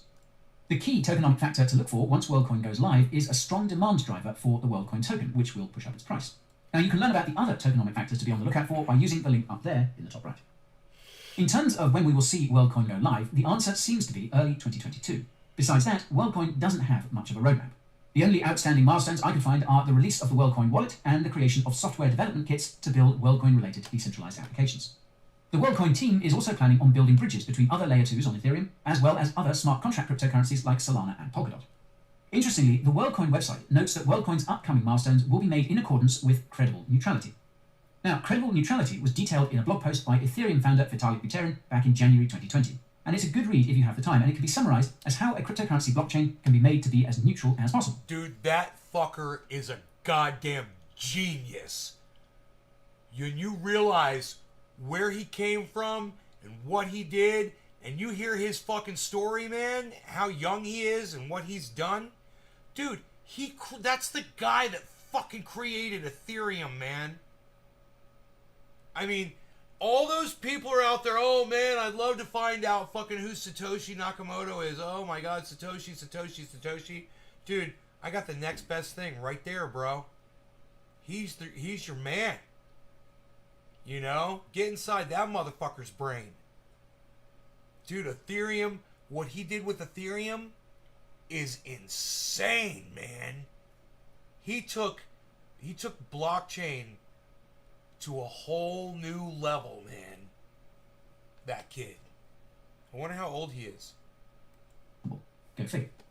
WorldCoin's commitment to credible neutrality is certainly a good sign, given the fact that the project is hoping to onboard the world's population, which is incredibly diverse in every sense of the word. However, there's no denying that WorldCoin has some seriously dystopian undertones, and it looks like some of these are already in play today. Although the WorldCoin website does have dystopian overtones. Did you catch that? Oops, there's a red flag. A whole page dedicated to privacy, there is a subtle subtitle which directs to WorldCoin's current privacy policy, which can't be accessed from anywhere else on the site. This privacy policy essentially states that WorldCoin is collecting as much biometric data as it possibly can about the people who are gazing into its orbs during the field testing stage. This is because WorldCoin needs to train its orbs to accurately identify irises regardless of the person's race, age, gender, ethnicity, eye size, etc. All orb data is being sent to the Tools for Humanity Corporation, which is only mentioned on this page, by the way, and it is the party to contact if you want to delete your data. Orb data collection will continue until early 2022 when the field testing stage is complete, by which point they will have scanned at least a few million eyes. There is, of course, no shortage of concerns to be had about WorldCoin, and the one that's uppermost in my mind comes from a tweet by WorldCoin co-founder Max Novenstern. As you can see, it's an image of a text message, presumably sent to Max from someone else. The highlighted sentence reads, quote, "Kids in Kenya and Chile are the ones driving this." Now, this suggests to me that most of the people gazing into WorldCoin's orbs are children, and this raises an almost endless list of ethical concerns around consent. Now, if this is true, it's likely a byproduct of the fact that it's in the interest of orb operators to manufacture consent as much as they can, because they are rewarded for every eye they scan. Going into details about stuff like privacy, data use, token vesting schedules, or even the practicality of cashing out when the payday comes would negatively affect their bottom line, so why bring it up at all? It definitely doesn't help that most of WorldCoin's orbs seem to be operating in developing countries, which have been the hardest hit as a result of this pandemic. This gives even more economic incentive for orb operators to omit important information, and makes the average person in those countries that much more likely to gaze into the orb regardless of the implications. Again, WorldCoin has access to all these people's biometric information until early 2022, and though WorldCoin notes that, quote, it will never be our business to sell your personal data, they could be pressured into providing this data to the governments of the countries in which they operate. After all, the biometric data that WorldCoin is collecting is insanely valuable, especially in countries with an absence of formal documentation or a penchant for totalitarianism. Never mind the fact that the WorldCoin quote I just told you doesn't rule out the possibility that this data could in fact be sold. It's safe to say that there are safer ways to do decentralized digital identity, and you can learn more about those by watching my video about cryptocurrency governance, and that is, of course, in the top right. Now, to wrap things up, I want to take a second to tackle the main motivation behind the WorldCoin project itself, universal basic income. UBI sounds amazing on paper, but I would argue that the pandemic has proved that it doesn't work very well in practice. While it's true that there were many people who used their stimmy money to stay financially afloat, it sounds like there were even more who spent theirs on other stuff instead. According to research by the Bank of America, a lot of that stimmy money handed out in the United States was spent on athletic. I can't believe he's talking about this. And I can't believe he's giving his opinion about universal basic income. He's fucking bashing it, dude. Let's hear what he's going to say. I'm going to slow him down to normal speed. You guys let Guy over there at Coin Bureau know that I told you about him. And please subscribe to his channel. Make sure you sign up for notifications. And also follow Coin Bureau on @Twitter. @Coin Bureau. And he's Coin Bureau also on YouTube. And follow all of his shit, man. He offers a lot more than just that. He's got a great email newsletter that I subscribe to. And you guys can subscribe to that newsletter too. It's free. Footwear and apparel. This made big clothing brands billions of dollars, and I would say that's not a coincidence. There's a simple reason why so many of the world's wealthiest people are in favor of UBI. They know where that money will flow when it's redistributed. It will be spent at Walmart, it will be spent at Amazon, it will be spent at Apple, and any money that's not spent will be stored at a bank where it can be lent out and invested behind the scenes on Wall Street. And not only that, but the rich know that the money used to pay for this UBI won't come from them. It will come either from the Fed or from taxes, which they can avoid, and the middle class will subsequently foot the bill. Put simply, the practical outcome of UBI is that the average person ends up giving money to the mega corporations twice. Once through their own purchases from those corporations, and again when their tax money is given to someone else who will inevitably spend that money at the same corporate outlet. Now, to be fair though, this risk is something that WorldCoin also seems to be aware of. It's made no promises as part of its project and emphasizes that it's essentially nothing more Yeah, he's got than an 1.5 million experiment. subscribers. Yeah, Quote, he's huge. Nothing like this has ever been done before, and the outcome is uncertain. But we are obsessed with the idea that technology can let us do something collectively that even governments have not been able to. He's got a very hairy Increase chest. individual empowerment and equality of I opportunity. didn't know that, on but a now I global can see scale. it, man. It's coming out from the This dirt. is an experiment I'm 100% on board with, but it's definitely not one that's worth my eye. I suppose we'll have to wait and see what WorldCoin has in store. That's all I've got to say Dude, about... I gotta say, he puts up for his B-roll sometimes. He puts some shit up on his B-roll, and I was like, oh my god, I can't believe he used that. Some of the references, I was like, right on, like, obscure shit, you know?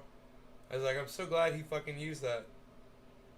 But yeah, man, check out Guy at Coin Bureau, everybody. I hope you all enjoyed tonight's show. I know I did, and I will see you guys tomorrow morning, okay? Love you guys. Hope you had fun. It was a 3-hour show.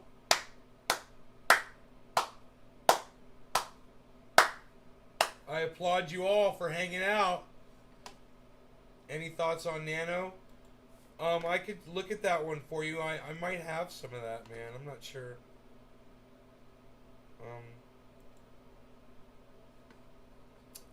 Nano. Let's see. I want to get over there to CoinMarketCap.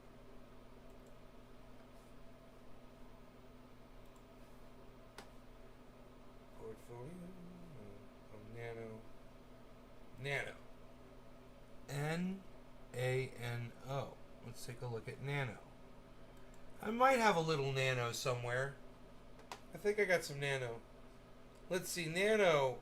It's at $6.80 right now. And we'll check it out over the lifetime. Okay, it had a huge spike when it first came out. There was a lot of excitement about it. That's good. That's okay. A lot of people bought it. There's a huge sell-off. A lot of people made a lot of money off of it. But this is what we want to look at right here.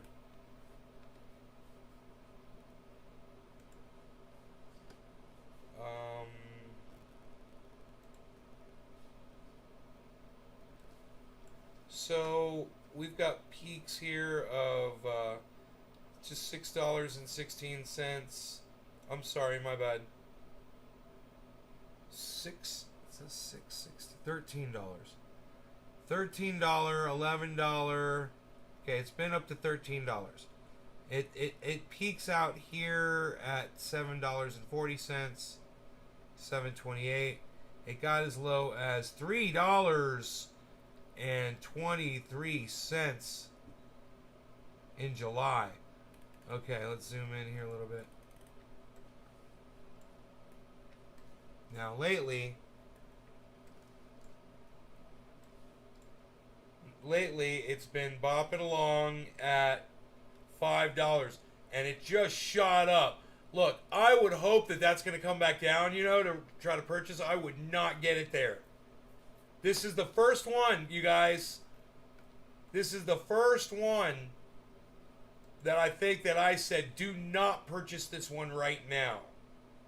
I think I might hold some Nano.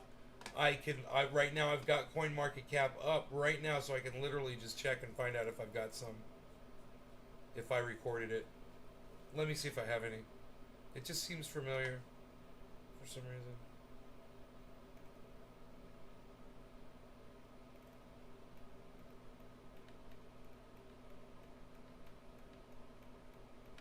Neo.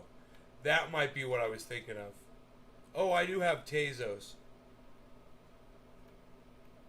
Nano. I got some Nano. I got Nano way more expensive. Holy shit, I bought Nano way more expensive than right now. So if I was going to buy Nano for me, I was saying don't buy Nano. Dude, for me, I could fucking buy Nano. But I wouldn't tell anybody else to do it. I bought it. I didn't know what. I just bought it, I guess, because I like the name. 50% upside down on it. So I would not buy it now. You know, even me, I wouldn't buy it now. It's gonna drop, man. I think it says it's $6.93 right now. How did I buy that thing at fucking almost $14? How did I do that? Holy shit. It's fucking crazy. Anyway, love you guys. Take care. I'll see you guys tomorrow morning. All right. Hope you enjoyed the 3 hours. Bye now.